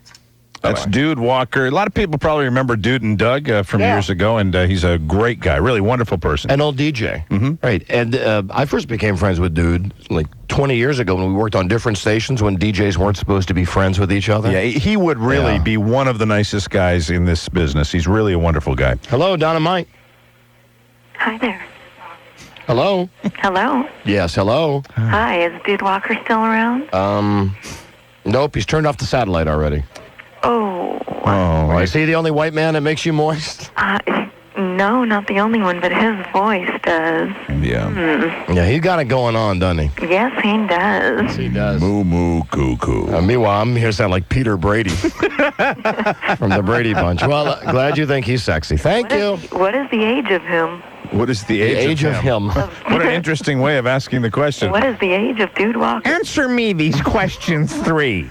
I think Dude is Dude's 50 and I'm 49, and the ratings show we're doing a super job. I think Dude is in his mid-40s. Yeah, mid-40s. Oh, really? Mm-hmm. Where is he located? I feel so inadequate now. Get a mop. Hello, Don and Mike Show. Hey, guys. Bueno Busto. How you guys doing? Doing great, thanks. I was kind of curious because Dude Walker has a voice that sounds like they do in the Hollywood movie trailers, and I was wondering if he did any Hollywood work. Oh, I'm sure he's done that. I mean, he's done all that kind of stuff. Yeah, he's got all kinds of national accounts. Oh, really? Because I saw like a show on TV, and he said he's like well, the guy they had on TV was just like super high paid, and he did like every movie trailer that it's pretty much out there. Yeah, there's one guy, they call him The Voice. Yeah, him. No, that's not Dude Walker, but I know the guy you mean. And he's got more of a smoky kind of quality. You know, seriously, this is sad to say, but a lot of guys that do that for a living, they die. Because they don't exactly treat their voice well to make it sound that way, and you get guys. Serves them right, Mike, for having such good voices. Let them all drop dead of cancer. That's what I say. I need another carton of cigarettes. Hello, Don and Mike. Hey guys. Hey. Hey, can you play the fart sound effect? I need to tape it. Which one would you like? Random, doesn't matter. Are you sure you wouldn't like the Cannon Grace, which is the? That's the mother of all farts. The magnum of fart sounds. Actually, can you play one from Don and one from Mike? And then any random one. All right, let me see. I don't have them labeled to know who's or whose. Hey, Rob, hold on. Rob's finding them right now. Thanks. We can certainly identify them by sound, though. Here we go. All right, this is my fart. Okay. Okay. Okay. Here's Mike's fart. Here is Rob's fart. And here's Buzz's fart.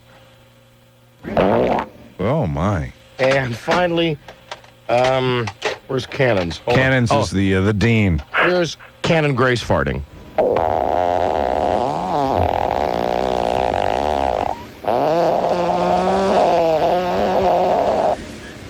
Okay. And we were quiet during that entire fart segment just so you could enjoy it on tape. Does Dennis Murphy have one? Not that we have on tape, sir. He's more susceptible to brain farts. Thank you. Do you have the Fred Berry also? Oh, come on. Listen, I've just played you all my tapes. Goodbye. Thank you. Goodbye. Goodbye. We'll be right back. This is the Dawn and Mike Show.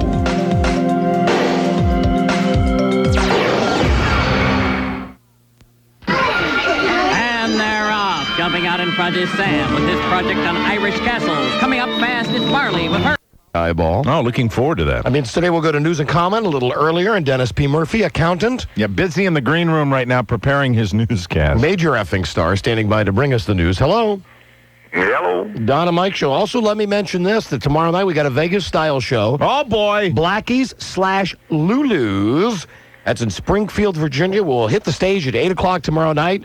Of course, it costs nothing to get in. We want to say thank you for listening, and thanks for making our show #1 Arbitron rated. Raunchy fun tomorrow night. Oh, it's going to be a great party. Looking forward to seeing everybody. Underwear fashion show, Monica Lewinsky popsicle eating contest, bare bottom slap off. Oh, boy. All kinds of fun. Tomorrow night, first 1,000 people through the door get the plastic bulbous Don and Mike Key Tag. So please come on out tomorrow night. Yes, hello. Hey, buddy. Hey, Baldy. What's up? Hi.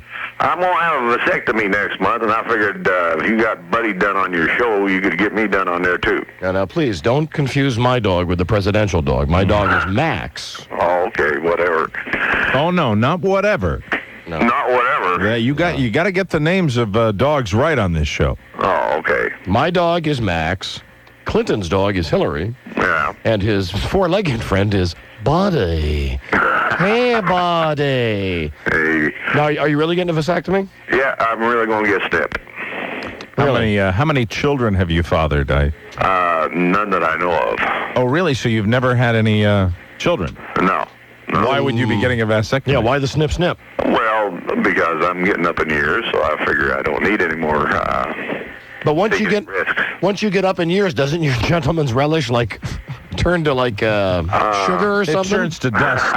It turns to equal. No, I don't believe so. I don't have any problems with my gentleman's relish. Well, wait a minute. I believe when a guy like Jack Lemmon has an orgasm, it's like, right. Just dust. Just dust comes out. Big puff of smoke. No. Well, I mean, do you have any medical reason other than that for, getting this done? Well, no, not a medical reason. It's just a personal reason. My girlfriend, she doesn't want to get pregnant, so... Your girlfriend. How old are you, sir? I'm 54. And how old is your girlfriend? 34. Oh, stud. You the man. Studly man. You the man. Where's the ex-wife? Well, that's not really an ex-wife. My wife passed away last year, so... I'm sorry to hear that. Thank you. So you have a 32-year-old woman that you're shacking up with? Well, she lives on the East Coast. I live on the West Coast, so it's kind of a long-distance relationship right now. Mm-hmm. But you're getting some. Oh, yeah, next month I will be, too. As a matter of fact, you're getting so much that you need to go in and get a vasectomy? Well, I don't want to take that chance. And yeah. God, I'd hate to think of having to pay for the next 18 years, so... Yeah, if you were to knock her up. Well, not just her, but anybody. You sound like a pretty sensitive guy. Well, I am, Well, sure. We'd love to hear your vasectomy live on the radio. If your doctor wouldn't mind, a cell phone in the operating room. Mm-hmm. Oh, okay. We really can't do it in the conference room. Not like we did with my dog Max yesterday. Yeah, well, I thought you could get the same two vets that you did Max. No, sir. No, but that's a brilliant concept, though. Well, of going to have a major surgical procedure on your genitals performed by two veterinarians. Well, they're females, so it'd be tender, loving care. Sure, that's right. Right, sure. And I urge everyone to judge all their medical practitioners that way. Hello, Don and Mike show. Hey, when's Marilu coming on? About an hour. She's in traffic. They say about an hour, but she just left D.C. Uh-oh. She's got to come all the way out Route 66. You guys talk to her on a regular basis? Yeah, what do you think? No, this will be the first time we've had the pleasure of meeting Marilu Henner. Hey, I guarantee you one thing, Don. You bore people to death when you talk to your wife and your kid. Right. Okay. Eat me. Okay. Yeah. He starts out with the normal questions and then the little nastiness at the end. You know something? We're numb to it today. Okay. Hello, Don and Mike show. Paul Turner could kick Dude Walker's ass. Listen, no offense to Paul Turner, who used to be our voice guy for many years. I think Dude Walker's got him beat. Yeah, Paul Turner, a great voice guy, don't get me wrong, but Dude Walker, a guy that... I don't want to slam Paul because Paul's a good guy, but Dude really gets the joke. Dude is a guy that actually gets our show, has listened for a long time, and Paul Turner was doing his own thing up there in Philadelphia. Yeah, hello, Don and Mike show. Hello, Don. Yes, I am. Hey, how you doing, Don? Mike, how you doing? Great, my friend. Hey, I just wanted to talk to you about Marilu Henner. I had an opportunity to meet her in New York City after her play in Chicago. Hey, I just want to congratulate. Well, Rob's not in here right now. I want to congratulate you, Mike, for not screaming out. You notice how I looked at you? Yeah, New York City. I really wanted to. It was kind of a habit and thing. Broadcasting can be habit forming, and I actually didn't do it. So way to go. It's been put to rest. Way to go. Oh, you missed your chance, Rob. I was in the other room, started, and stopped myself. Good man, Ron. Thank you. Ron Speed Bump. Thank you, Ron. Yes. What about Marilu Henner? Anyway, when we got to meet her after the play at the stage door, at the backstage door, And my wife and I walked up to her, and we were with my kids and everything. Am I being oversensitive when I say that this is just something that I'm just throwing this out, and I'm not trying to bust your chops at all. When you're in a conversation with somebody and you digress a little bit and you go out, and then the person comes back by saying, anyway, does that in a way diminish everything that was said before that, even though it was kind of a worthless conversation we had? Yeah, I was just going to say, I guess I was just trying to dump that in, but as I said... Anyway, what were you saying? Yeah, but you know what we were saying was worthless. It was a discussion about the, New York City. That's right. Anyway. She was an idol of mine. I looked up to her. I thought she was great as any young man during Taxi. She looked great. Sure. I have to say this much, though. For many young men, the show Taxi was an erotic experience. And it was supposed to be a situation comedy. Definitely. And so you actually met her? Yes, I got to meet her, had my arms around her, took a great picture of me with my arms around her, and guess what? The picture never came out. But when you get to meet her, I hope she doesn't look like she did that night after the show, because she disappointed me. Oh, that's nice. Right. Everybody's got an axe to grind on this show, man. Anyway. Hello, Don and Mike show. I'm sure she was thrilled to meet a handsome guy like you, too. I'm sure she got that. You should see the troll I just had to have my picture taken with. Hello. Hey, Don and Mike, my brothers. She's hot, man. Hello. Hey there. Hi. Hey, screw that guy. I love Freda and Bart. Well, listen, thank you. I appreciate it. I don't care what any dick says that calls this show, okay? Okay. It's my show to be on this show as long as I got this show. Damn straight. And she's cute, too. I saw you guys in the movie theater a couple years ago. Hey. Watch it. You have to be magnanimous about that when somebody says that, because I sort of said it yesterday, but we're always on guard when we say that, because, Yeah, well, when you said to my wife, you're looking too good, you said it in that way. I saw how you looked at her. She looked very good. Yeah, I know she did. I like her when she's got that hair color. Okay, shut up. She looks really... Ooh. Shut up, bro. Start talking about your wife. Hello, Don and Mike. Now stop that. Hello. Don and Mike. We both have hot wives. Talk about how hot your wife is. We're very, very lucky. We should swap sometime. Oh, yeah. Yeah, that'll be happening. Hello. Don and Mike. Yeah. Pleasantries. Hi, my friend. St. Petersburg, Florida. Right. Thank you for listening. Hey, a couple years ago, did you ever see Marilu Henner on that late Bob Costas show on TV that he had? Later with Bob Costas? Yeah. Who was up late enough to watch that show? No, didn't catch that one. Well, she was a guest on there once, and he had apparently heard about this ability she has to remember any date in her entire life. He pulls a date out of thin air. Said, "What'd you do, like June 17, 1969?" And she freaked out because he coincidentally picked the date that she lost her virginity, and she told him about it. You know, I think I heard that also. Yeah, that but she wouldn't can do that? Wouldn't that be something easy to make up? Like if you pick the date out for me and I say, I had a peanut butter sandwich on that day, or I got a speeding ticket on that day, right? Who's going to verify that? Yeah, apparently would. Right? All right, well, let's play the game. You do it with me. You try me. Okay. Just throw one out. July 3rd, 1995. Had a nice BM. You're psychic, Mike. Thank you. Hello, Don and Mike show. Let's try another one. August 21st, 1985. Oh, boy, that's a little tougher to remember. Had a nice BM. Hello, Don and Mike. Hello. Hello. Hi, you are on the air. Hi. I just wanted to say, in defense of Dennis Murphy yesterday, that I'm looking forward to his newscast today. Well, that's very sweet. I know Dennis would appreciate that. Because yesterday I wanted to drive myself into the Jersey wall trying to listen to Lutard. I agree. He's very annoying. But I'm looking forward to Dennis, and I love Dennis. All right, well, the cheese stands alone. Hello, Don and Mike show. I love Dennis, too. Hello. Hello. Hi. How you doing? Doing great, thanks. Just want to let you know that McGuire has hit 2. Ooh. He's the man. Wow. What'd I tell you? And Sosa's hit 1. Oh, he's still staying in the hunt. Jeez. Hey, we're getting competitive about this, and it's baseball. That's cool. Yeah. I tried calling you earlier when Sosa hit his first one, but it was busy the whole time. Mm-hmm. Just want to let you guys know that I love your show. Thank you, and I will repeat my claim that if Mark McGuire, that big pussy, does not hit 62 home runs this year...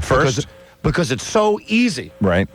Because it's or Sammy Sosa. Okay. If either one of those big pussies doesn't hit 62 this year, I make you this vow. Right. I will quit the show, I will join a Major League Baseball team, and I will break the record to show you how easy it is to hit a Major League home run these days. I'm looking forward to that. You know, hearing you say that, I almost root against those guys. Now, What about Dan Hart hitting 62? Who is Dan Hart? That would be me. Oh, jeez. Come on. Hello, Dynamite Show. I'd like to speak to Dynamite, please. Yeah, you're on the air. Hello there. That guy just hung up. Hey, that was big fun. Guy sounded serious. He's about 35 years old. I don't get it. Hello. Hello. Don and Mike Show. Turn Hello. your radio down, please. It's down. Thank you. Hey, Don and Mike. Yeah. I just want to tell you, you're going to have Dennis Murphy doing the news. Please don't let him go on and on and on for an hour. A little bit of Dennis is all you can take in a day, you know? Thanks for the tip. I wouldn't have figured that out. Thank you. Bye-bye. It's like we've never had Dennis on the show before. Come on. Hey, a little bit of that radio being turned down is a real good idea, sir. Yeah. Listen, it's time for news and comment right now. Wheel Dennis into the newsroom. Dennis is in the building. And let's get his lead story tonight as he fills in for Guy Smurtley, who is off doing something. Dennis was very, very busy earlier. He was very serious. I mean, he was so focused that I didn't even make any contact with him. I walked by and I saw him in the green room. He didn't even look up. He was just really slave to his copy. Unlike Lewis, he's not wearing a suit, right? He's just wearing the standard Dennis Murphy uniform, a golf shirt, right? That's right. He's wearing a very casual golf shirt. Come on in here, Dennis. You can come in here first. Come on in here. There he is. Dennis P. Murphy, Esquire. Hi, Dennis. How you doing? Where were you? It took you a while to get in here. Oh, is Mary-Lou Henner going to love to meet you today? Hey, Mary-Lou Henner's fine looking. Yeah, she's hot. Yeah, she's a cutie. Yeah. What took you so long getting in here? I had a 10-second delay, so that's why. I'm sorry. All right, Dennis, all right. listen, what is your lead story tonight on Dennis Murphy News and Comment? The lead key is William Jefferson Clinton comes clean about what Monica really did. Oh, very that's nice. a pretty good tease. Very nice. I like William Jefferson Clinton. That's a great name. Did you hear Lewis yesterday doing the news? Yeah. Oh, my God, did he piss our listeners off yesterday? Yeah, there's a little war between your fans and Lewis's fans going on. I'm hoping I don't piss that listeners off today. Hey, you've worked on your mic technique a little bit. I think that's good. Thank you, Mike. You're welcome. You're welcome. You're looking good, Dennis. You're looking too good today. Hey, good goatee. It's coming out well, Don. Thank you. Yeah. Thank you. All right, go in the other room. Go in the other room, please. So you want me out of here? Yes. Okay. Go in the other room. Go in Buzz's cubicle. As Bill Clinton said, thanks for watching and good night. Okay, get out of here, Dennis. All right, we'll have news and comment coming right up. This is the Dawn and Mike Show.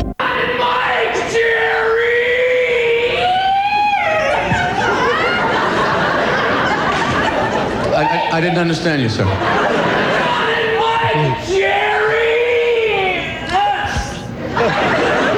I was right the first time.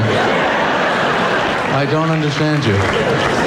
Well, thank you, sir, whatever that was. Yo, yo, yo. It's the boys in the clitoral hood. Don and Mike. Thank you, Dude Walker, Don Geronimo, and Mike O'Mara.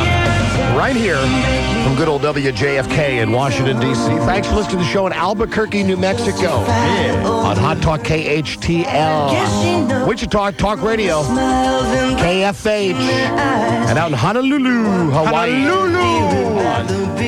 KISA. Time for news and comment. Hey, honey. Yes, my boo-boo. I know there was something else that I wanted to ask you on the radio. We're just having one of our very personal conversations off the air. I bet you wanted to ask me about Max.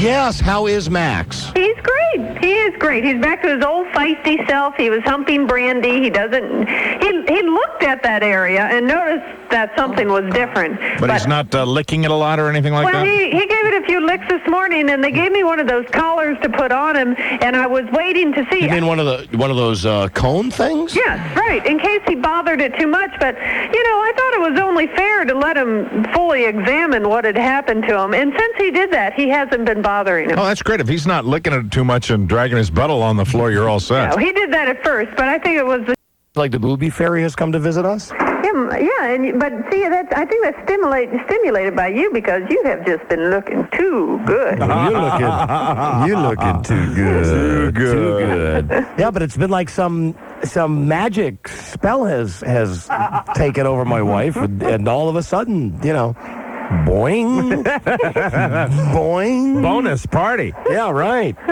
All right. Hey, listen, Dennis is here. Hi, Dennis. Hi, Don. Hi, Freda. How you doing? I'm good, thanks, Dennis. Hey, I have to say, you look very sweet, Freda. I look very sweet? Yeah. When's the last time you saw Freda? Around in April at Secrets, and she was looking too good. Oh, okay, good. All right, thanks. Okay, Freda. Aren't you going to return the compliment? I believe Dennis was sweet fishing. too, Dennis. Oh, thank you, Freda. Yeah. It's nice to speak with you again. Well, I will have to do it more often. Really? Dennis is modifying his on-air presence to a softer, gentler approach, and I think I for one think it's working And well. you know what? That microphone in there is still making all kinds of weird noises, like yesterday when Lewis was in there. Lewis was making love to the microphone. You want me to get back or what? Yeah, that's good. That's good. Yeah, get back. Okay. Get back, JoJo. Get back even farther. Okay, honey, I love you. All right, love you too, boo-boo. See you later. Bye, Dennis. Bye-bye. Bye-bye. Bye-bye. Okay, news and comment time now. And, here's my favorite newscaster. Hi, this is Maury Povich, host of A Current Affair. And here's my favorite newscaster. Dennis Murphy, major effing star right now, filling in for Buzz Burbank with news and comment. Dennis, your lead story, I know it's about the Relish King. Yeah, the Relish King, William Jefferson Clinton. And it's about a legal source that President Clinton admitted to engage in specific sexual... Come on. Don't be nervous, Dennis. How long have you been on this show? And isn't this your dream to do the news? Every time Buzz has a day off, don't you call us up and say, you want to do the news? Yes, Don. And now get further away from that microphone. Okay. No, you didn't do that. You just said okay, and then you lean right back into it. Get back, JoJo. Get back away from it a little bit. Get back to where you once belonged. Okay. A legal source says President Clinton admitted to engaging in specific sexual acts with Monica Lewinsky in his grand jury testimony. The source says Clinton's first letter prepared a statement on Monday. In it, what? Nothing. No, we just love you, Dennis. Okay, in it, he admitted to engaging in what he described as inappropriate, intimate physical contact with Lewinsky on several occasions. Would you have sex with Monica Lewinsky, Dennis? Hey, why not? I think she looks hot. You think she's hot? Yes. All right, well, Dennis, I'd like to point out Dennis thinks an awful lot of people are hot. Oh, actually, have you seen my Julie picture? Oh, you brought in a picture of your girlfriend? Julie. Hi, Julie. You know what? No, bring it in here because that microphone is sounding like crap anyway, so you're going to have to do the news in the main studio. Sorry about that, Mike. That's all right. He's closer to you than me, but that microphone is just breaking up. It keeps giving out the fritzes. All right. We got any citrus spray in here? Yeah, we'll wheel some in. Okay, very good. What was it you noticed earlier on, Dennis? A BO? Musky. Kind of a musky scent. You been working today? Yes, I have been. Right. I've been frazzled. Been frazzled. Yes. Okay, well, let you pass the picture over. Let me take a look at it. She's the one in the white shirt. Hey, Dennis. Dennis, she is not bad looking. Dennis, she is cute. Hey, I'm telling you, she's hot.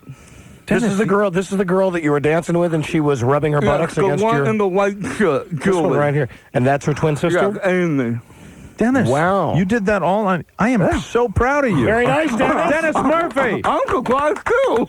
Dennis P. Murphy. We salute you, Dennis. Thank you. Now, when we do the Vegas-style show in Ocean City next week, you're going to bring her out, and we'll be able to... I'll bring Julie out, and I'll let the listeners see what I found. You found on your own. Right, Yeah. She did not know. She didn't make the connection of you being on the show. She had no clue who I was. Mm-hmm. She knew who you were, after the fact. Right. But she did not recognize his voice, and thank God. You the man, Dan. Take a look at Dennis's expression in this picture. Just take a look. Just take a look at that. Actually, I had a couple of beers at that time. Dennis, you know what the look on your face is telling me? The look on your face is saying to me, look at me. Oh, look at these babes with me. Yeah, I'm Dennis Murphy. Hold on a second. Here's a call for you, Dennis. I can't hear. Hey, Dennis. Don and Mike show. Hello. Hey, Don and Mike. Hi. Just wanted to call and say hi to Dennis. We hung out with him at Adventure World this Saturday.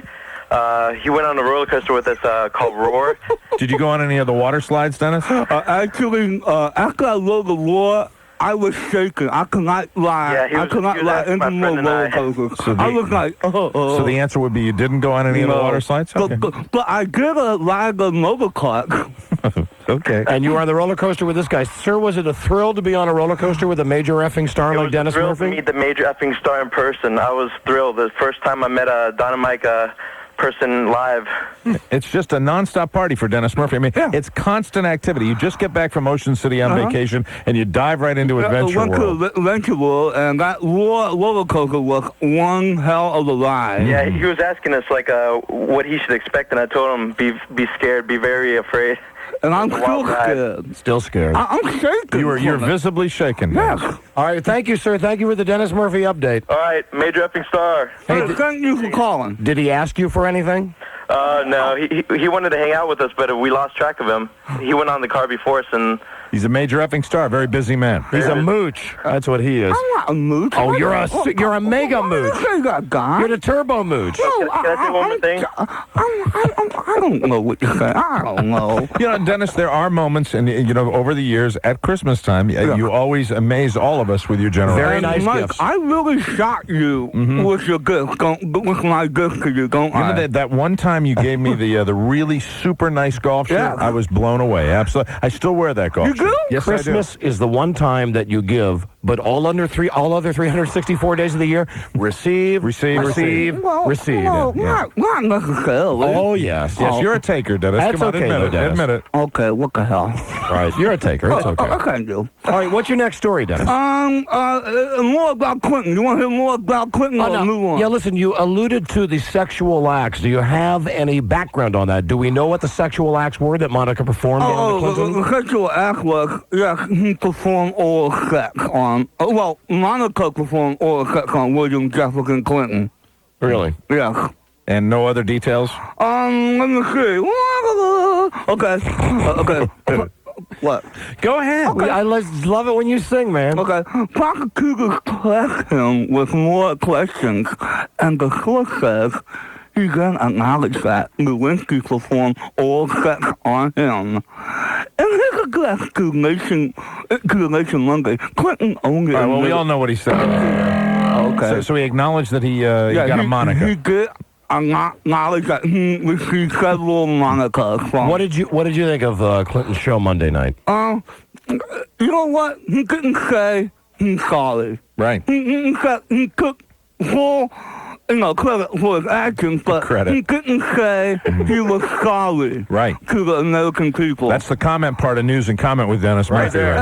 And that bothered you, didn't it, Dennis? Yeah, it really bothered me. And you say I'm sorry too much. That's one of your faults, that you do say I'm sorry way too much. We've tried to break you of that. But don't you think Bill should have said I'm sorry to the American people? Dennis, that's good. Yes, we do. Dennis Murphy, that's good commentary. Astute commentary. And Sonny Gibson says, he's going to live with his bonus for a long time. Right. Hello, Don and Mike show. Hello, Don. Hello, Mike. Hello, Dennis. Hi, how you doing? Hey, Dennis, you're sounding good. Thank you. You're really improving. Hey, I was wondering what time you're going to be at the show tomorrow. We'd really like to get some pictures of this major effing star. Actually, I should be there around 7 with my major effing shirt on. You going to wear your T-shirt? Yeah, why not? Okay. It spells out the word. Okay, good. Good man. So we should be able to find you, huh? I think this. Okay. Are you going to have an entourage? Oh, yeah, entourage. Look at hell. Dennis's posse, the Insane Clown Posse. The Insane Clown Posse. Thank you for the call. All right. Bye-bye. All right, let's clear out the lines right now. Let's take caller 100. 100? Yes, next Wednesday on the show is the Big Free Money Show. We're giving away $5,000 to one person. And it might as well be you. Call in to win right now, 1-800-636-1067. Dennis, we've barely scratched the tip of the iceberg. What is your next story on News and Comment? Do you want me to mention about the Kai Clinton war on Monday? Supposedly, it was from Monica Lewinsky. Signal that he was trying to signal her when she went in for her testimony. Yeah, right. Skip that story. What's your next story? Just tease it, though. Oh, you want to hear about Drew Carey's show that didn't make the top 10? Listen, I want to tell you something about that show. That show is highly overrated because it's supposed to be a show about improv. Yeah, which is normally spontaneous and live. Yeah, right. What they do is they tape for 3 hours, and then they take the best 23 minutes out of 3 hours. So how tough is that? Yeah, that's damages the credibility of the program. Right. So is that your next story? Yeah, you want? I'll start with that. All right, when we come right back. This is the Dawn and Mike Show. The Dawn and Mike Show on 98.1 The Peak. I was joking around with one of my friends, and that's it. If you don't like it, you and your families too. Now let's talk about the game. Yeah, baby. They believe they can fly. Don Geronimo and Mike O'Mara. Here's the toe tap and touch toes. Right here, caller number 100, Don and Mike Show. Hello. All right. Ron. What be thy name, citizen? Sacramento, Ron. Ron, thanks for listening on KHTK. Caller 100. All right. So you have won the Rat Pack baseball hat. Don't miss the premiere of Rat Pack Saturday at 9 on Home BO, not TV. It's Home BO and. You're in the running to win the $5,000 that we're giving away in exactly 1 week. All right. 7 days from now, one person wins $5,000, and that's courtesy of Advantage Title. Ron, thank you for listening. Thank you. Would you like to say anything to Dennis Murphy? Hey, Dennis, what's up? Hey, Ron, how you doing today? I'm doing great. Listen to you on the radio here, and you're getting better on the radio. I think, like I said, you're getting better on the microphone and stuff. Oh, golly, Ron. Oh, the guy's giving you a compliment, No, I talked over him. And, yes, you did. But he was giving you a compliment. Oh, thank you, Ron. I hope you have a great day. I'm having a great day already being caller 100. That was just terrific. Well, thank you, Ron. I thought that went well. All right, Dennis. Yeah. What was your next story about? About Drew Carey. Drew Carey, right. Okay, Drew Carey's improv show is a ratings winner. Whose line in it? Okay. Whose line is it anyway? Okay. Whose line is it anyway? Okay, right? whose line is it anyway? Did you say Drew Carey's show is a ratings winner? Well, that's what it says. Show is a ratings winner. Okay. But it didn't break the top 10 last week. But if it did, had more viewers than his sitcom. Of course, the sitcom is in reruns for the summer. What's your problem, Mike? What? I understand. Can I this see perfectly. just out of curiosity? Can I see the news story? I just wanted to glance at it because I was kind of curious. It's a ratings winner.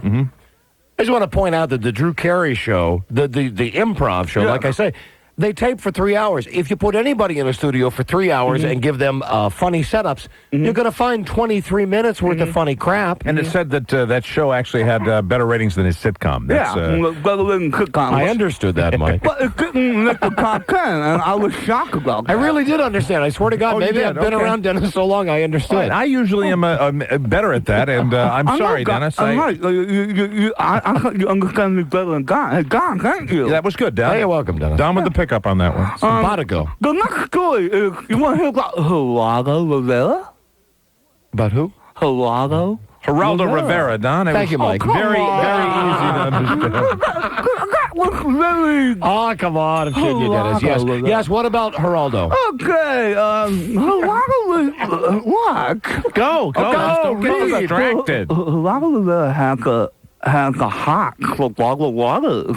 Rivera tells Playboy that Walker is a very sexy babe. Oh, the cheese stands alone there. He is lying through his mustache. And he says she has great breasts and all that stuff. He said Barbara Walters has great breasts. Yeah, right, she does. Has great breasts. I think Geraldo's had so many people saying bad stuff about him. He's just trying to generate some good PR. Hey, Tom Brokaw has better breasts than Barbara Walters does. I think I got better breasts than any of them. You do? Yeah. Aye, Captain.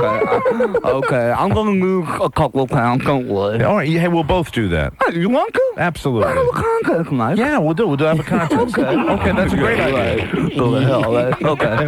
No, Dennis, you think I hate you and I don't hate you. I know you I don't would hate never me. say go to hell to you. I've never said that to you. Oh, okay. Right. Good kick. Not to his face. What? Oh. Okay. He's kidding you. He is I'm kidding. I'm a kidder, Dennis. I know, God. That's I know, right. Mike. Okay, good. You've been very good to me. Thank you. Okay, back to Geraldo. In fact, he used another word for Greg. The letter think CNN correspondent Christine Amanpour. You will never get this woman's name. No, okay, hold on. Christian Amanpour. Amanpour? Okay. And spell it out for you. Christiane, okay. She's a dog. That's the CNN lady, right? But Geraldo thinks she's sexy, too.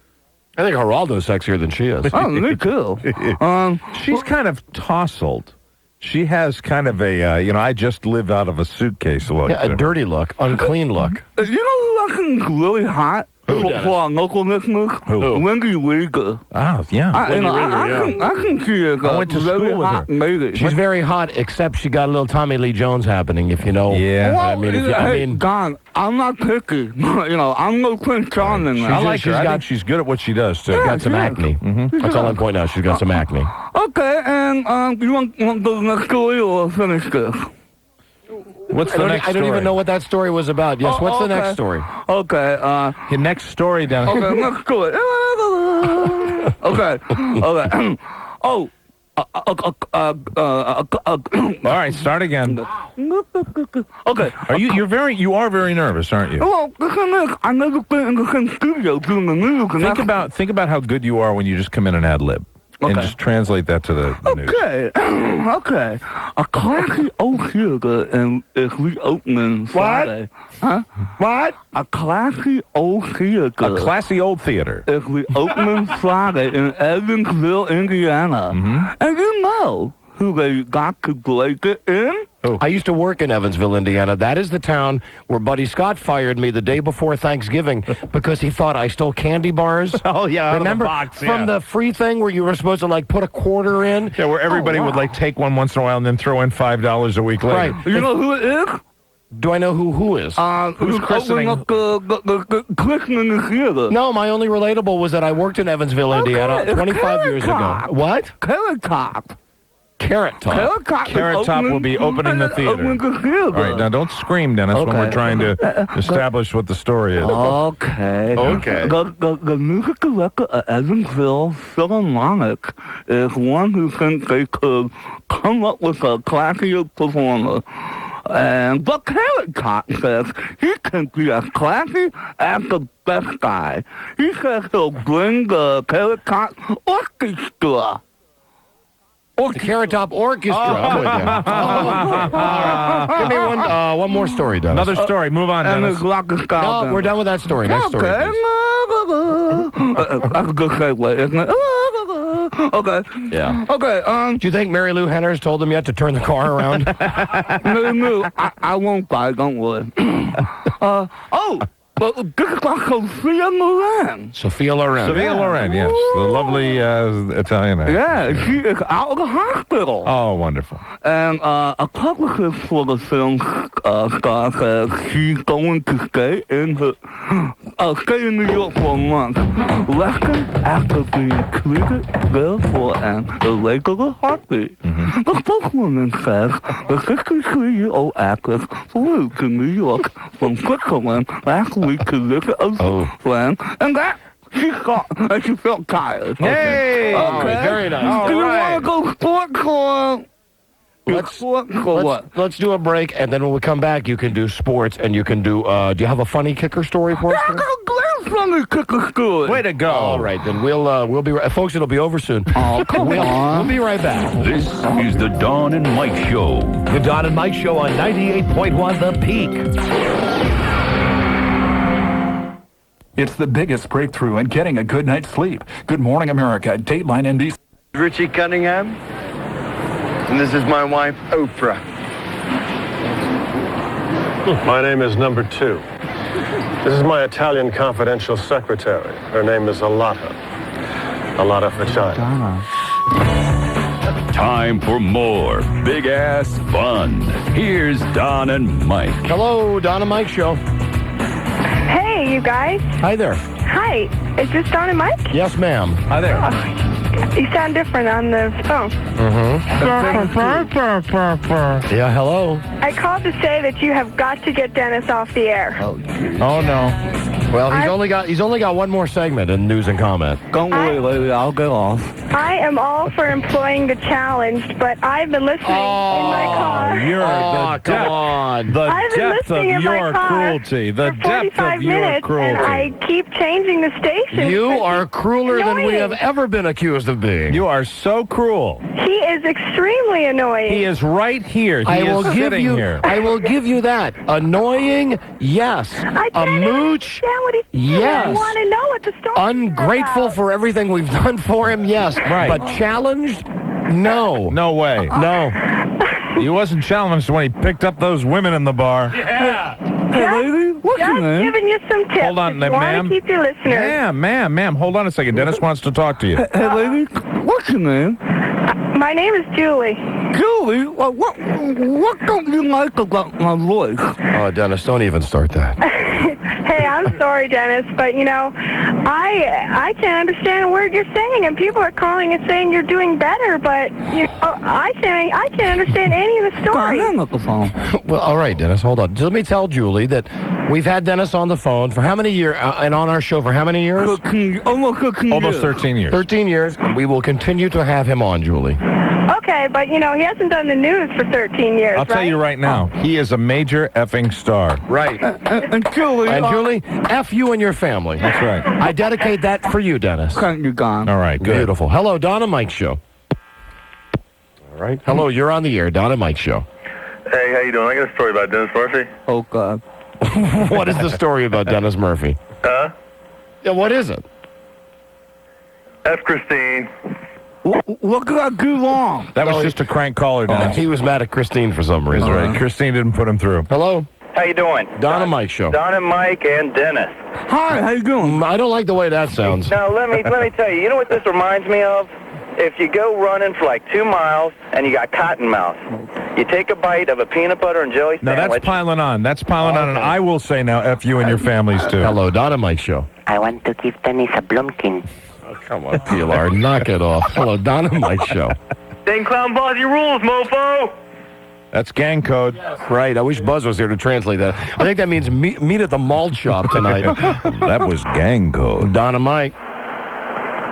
I think the Crips and the Bloods like you, Dennis. I can cope. Dennis, have you had any experience with gangs? No. I've been a pretty clean person growing up. Okay, very Hello, good. Don and Mike. Hi. Hi. Hi, yes. I'd like to say that I'd much rather listen to Dennis any day other than Lewis. All right, very good. See, there's always something worse, isn't there, Dennis? Hey, so what's your name? My name is John. Hey, John, thank you for calling, and I really appreciate you calling. And Dennis, Thank you. Dennis, weren't you involved in a gang bang? No. What about at that party where they had you, Oh, yeah. It was my first going away party. Right. What happened was I had 2 girls, and The actually... 2-girl show, right? Yeah, actually they put whipped cream on me, and they started mixing it off. Oh, boy, that's a good Sunday. Hello, Don and Mike Show. Hey, radio guys, how are you today? Hi there, we're doing great. I just actually want to compliment Dennis Murphy. I've had trouble in the past understanding him. I'm having a perfectly easy time. He has improved. I really do think he has improved, honest to God. I'm Improved being a relative term, of course. Of course, it is all, everything is But relative. Dennis, Don. listen, you got to don't take these calls seriously. You got to have a thick skin. Think about all the people that call in to bust my balls and Mike's balls all the time. Hey, God, Yes. I come to a realization. People either hate me or love me. Yeah. Right. Speaking of balls, if that lady had as much balls as Dennis Murphy, And the maybe- world would be a better place. Thank you for listen, calling. Listen, I just saw Mary-Lou Henner walk in, so your time is up, Turkey. Finish news and comment. Okay, in sports, both Sosa and McGuire went hitless yesterday.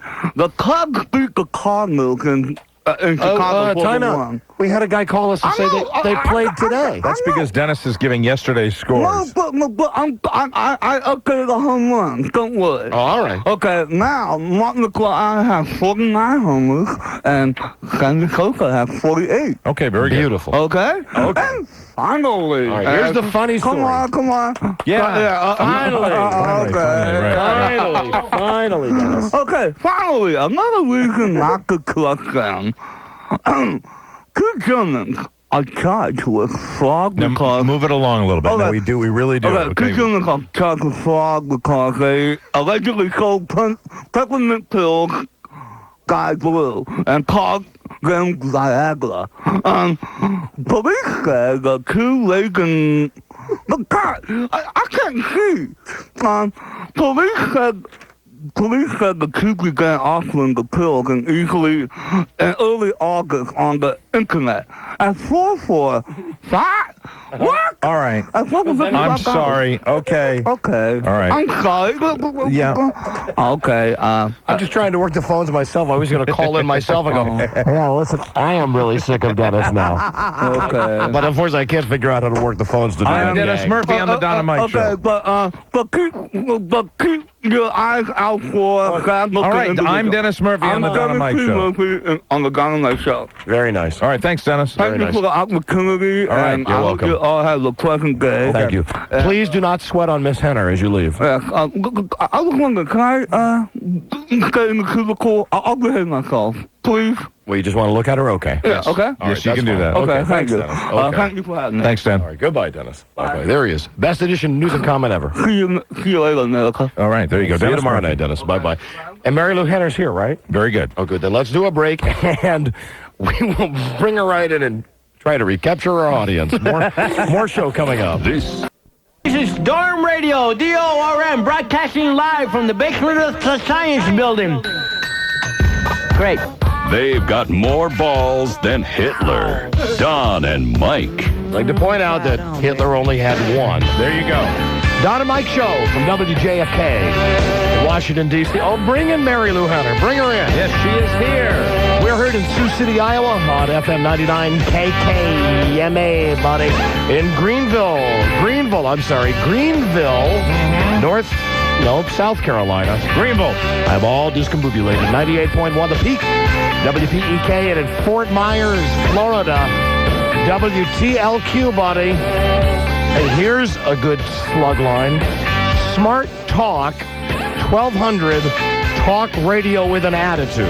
With an attitude, man. Right, people will remember that. WTLQ, that's our station in Fort Myers, Naples, Florida.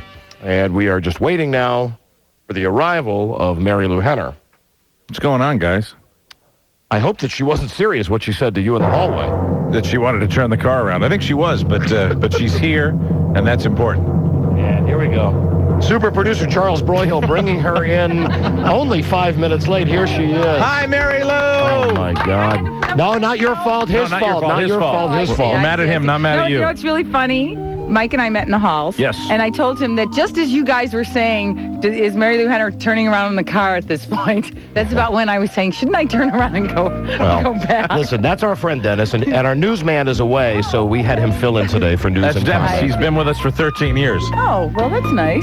That's good. Marilu Henner, man, you're a big star. Oh, well, Move that microphone. Let me look at Should you. I get closer? Let me look at you. This is great. This is really great. We don't get a lot of major stars on this show, and I'm sure you understand why after listening to The it. traffic. It's not the traffic. It's us, Marilu. It's the two of you. It's totally us. Sure. Yes. This is so cool. This is very. Now I'm really excited. I was a little excited. Now I'm really excited. Yeah, I know. Now It's that a you're big here. greeting I got. You putting, using the hallway as a putting green. Well, I don't sure. want. I've gotten better. I wanted to be kind of. You don't want receptions from janitors. I didn't want to like fawn all over you before we got. I didn't. It's like, excuse me, honey, you're in my shot. Well, notice I didn't do that, Mary No, Lou. you That's didn't right. even come out. All right. At least he came out with a stick. You know, maybe you're right. You know, I was looking at the drop ceiling with the missing ceiling tiles, and I was looking at the kicked-in wall on the side, and then looking at the used furniture that we have in our green room with crumbs from the food that the sports junkies had in here. It's a typical radio station. It is. What can I say? It really No, I is. have this expression. I grew up in the Midwest, Chicago. I was one of 6 kids, and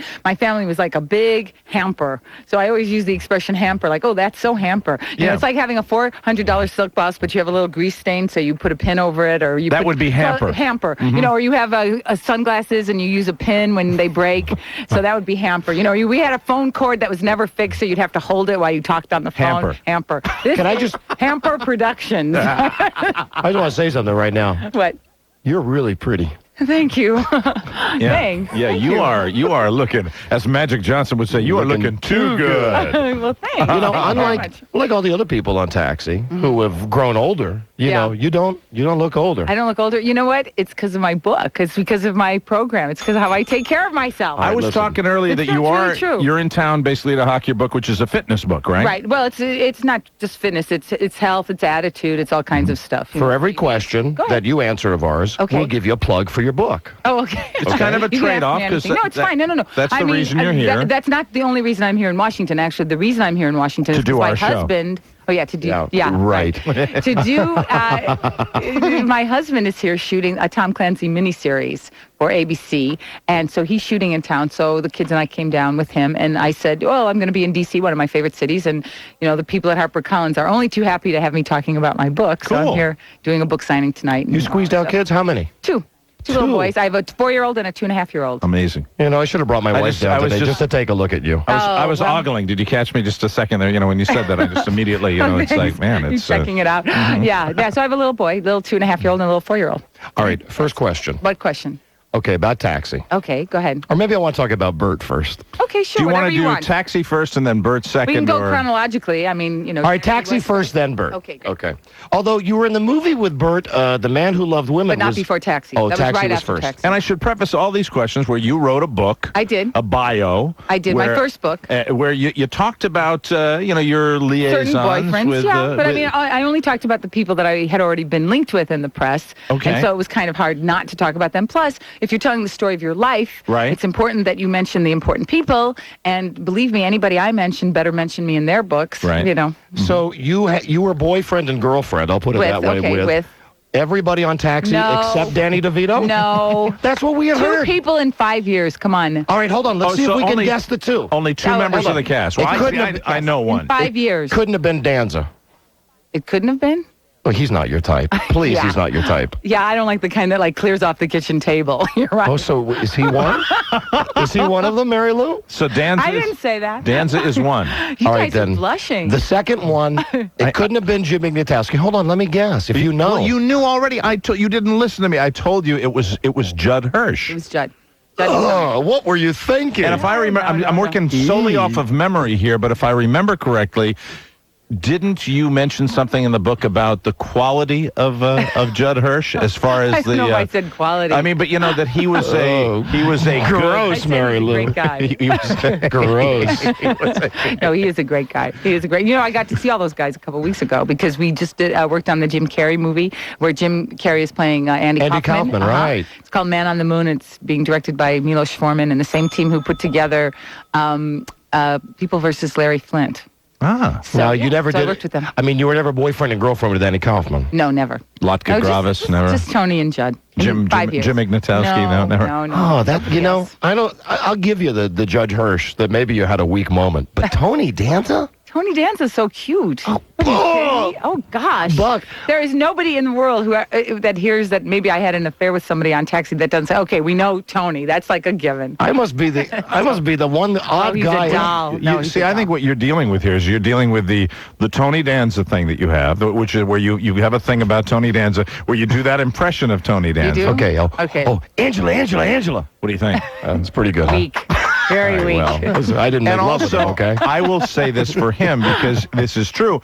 You have for years and years and years, when the subject of Mary-Lou Henner has ever come up on this show, you're it. Is that I mean, really he's true? got the hots You're for it. you, has for a long, long time. Thank you. Yeah, I'm not alone there. Thank you How come you took Danza over Conway? Oh, Jeff and I know each other from the old country. We did Grease together on the road. In fact, we performed here at the National Theater years and years ago.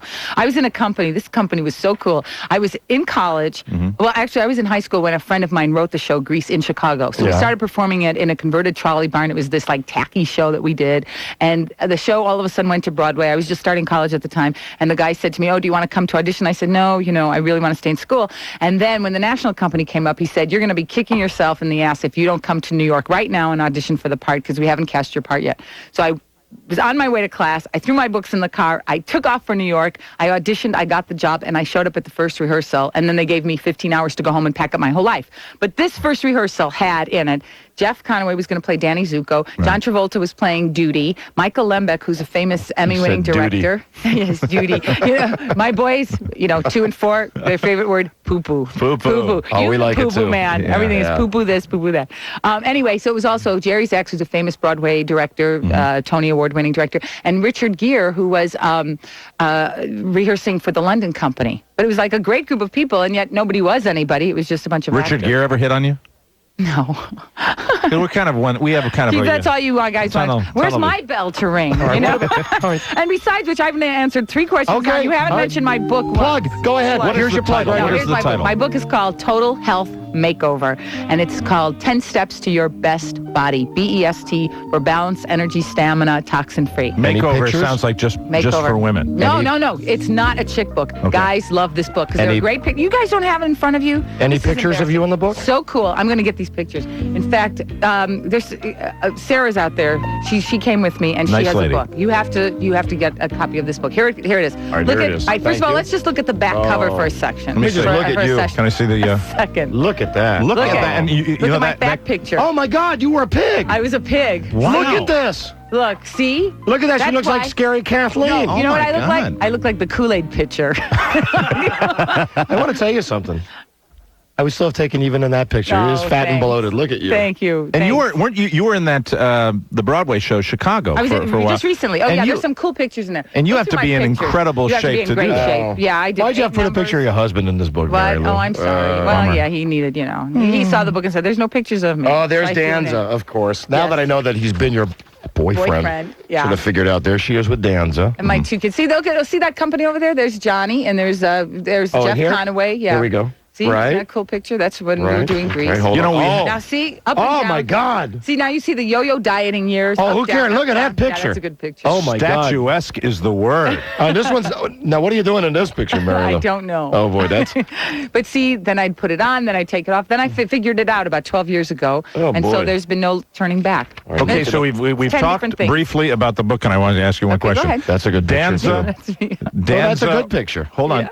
Danza or Judd Hirsch? Oh, come on. Who was better? Oh, come on. I hate Danza, but I'd have to vote for Danza. No, I'm not. I'm not saying anything. She's not going to say that. Okay. Well, I had to ask. I bet Danza was clumsy though, like a schoolboy, right? Am I right about that?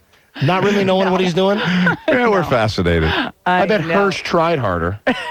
Oh, now here she is. All right, with Bert. Listen, we have to do a commercial break, so we can take it off the network. Save your Bert questions. And when we come back, we'll give you more plugs for your book. And the name of the book one more time is? Total Health Makeover, and I'm going to be right near here, Borders. Borders, right in Fairfax, Virginia. Fairfax, Virginia, 7:30. As soon as she's done with the show. And I love talking to people and ask me questions. They can ask me questions. I personalize the books, the whole bit. You can have a lot of people there. I hope so. We'll come right back with Marilu Henner. This is the Dawn and Mike Show. The Dawn and Mike Show on 98.1 The Peak.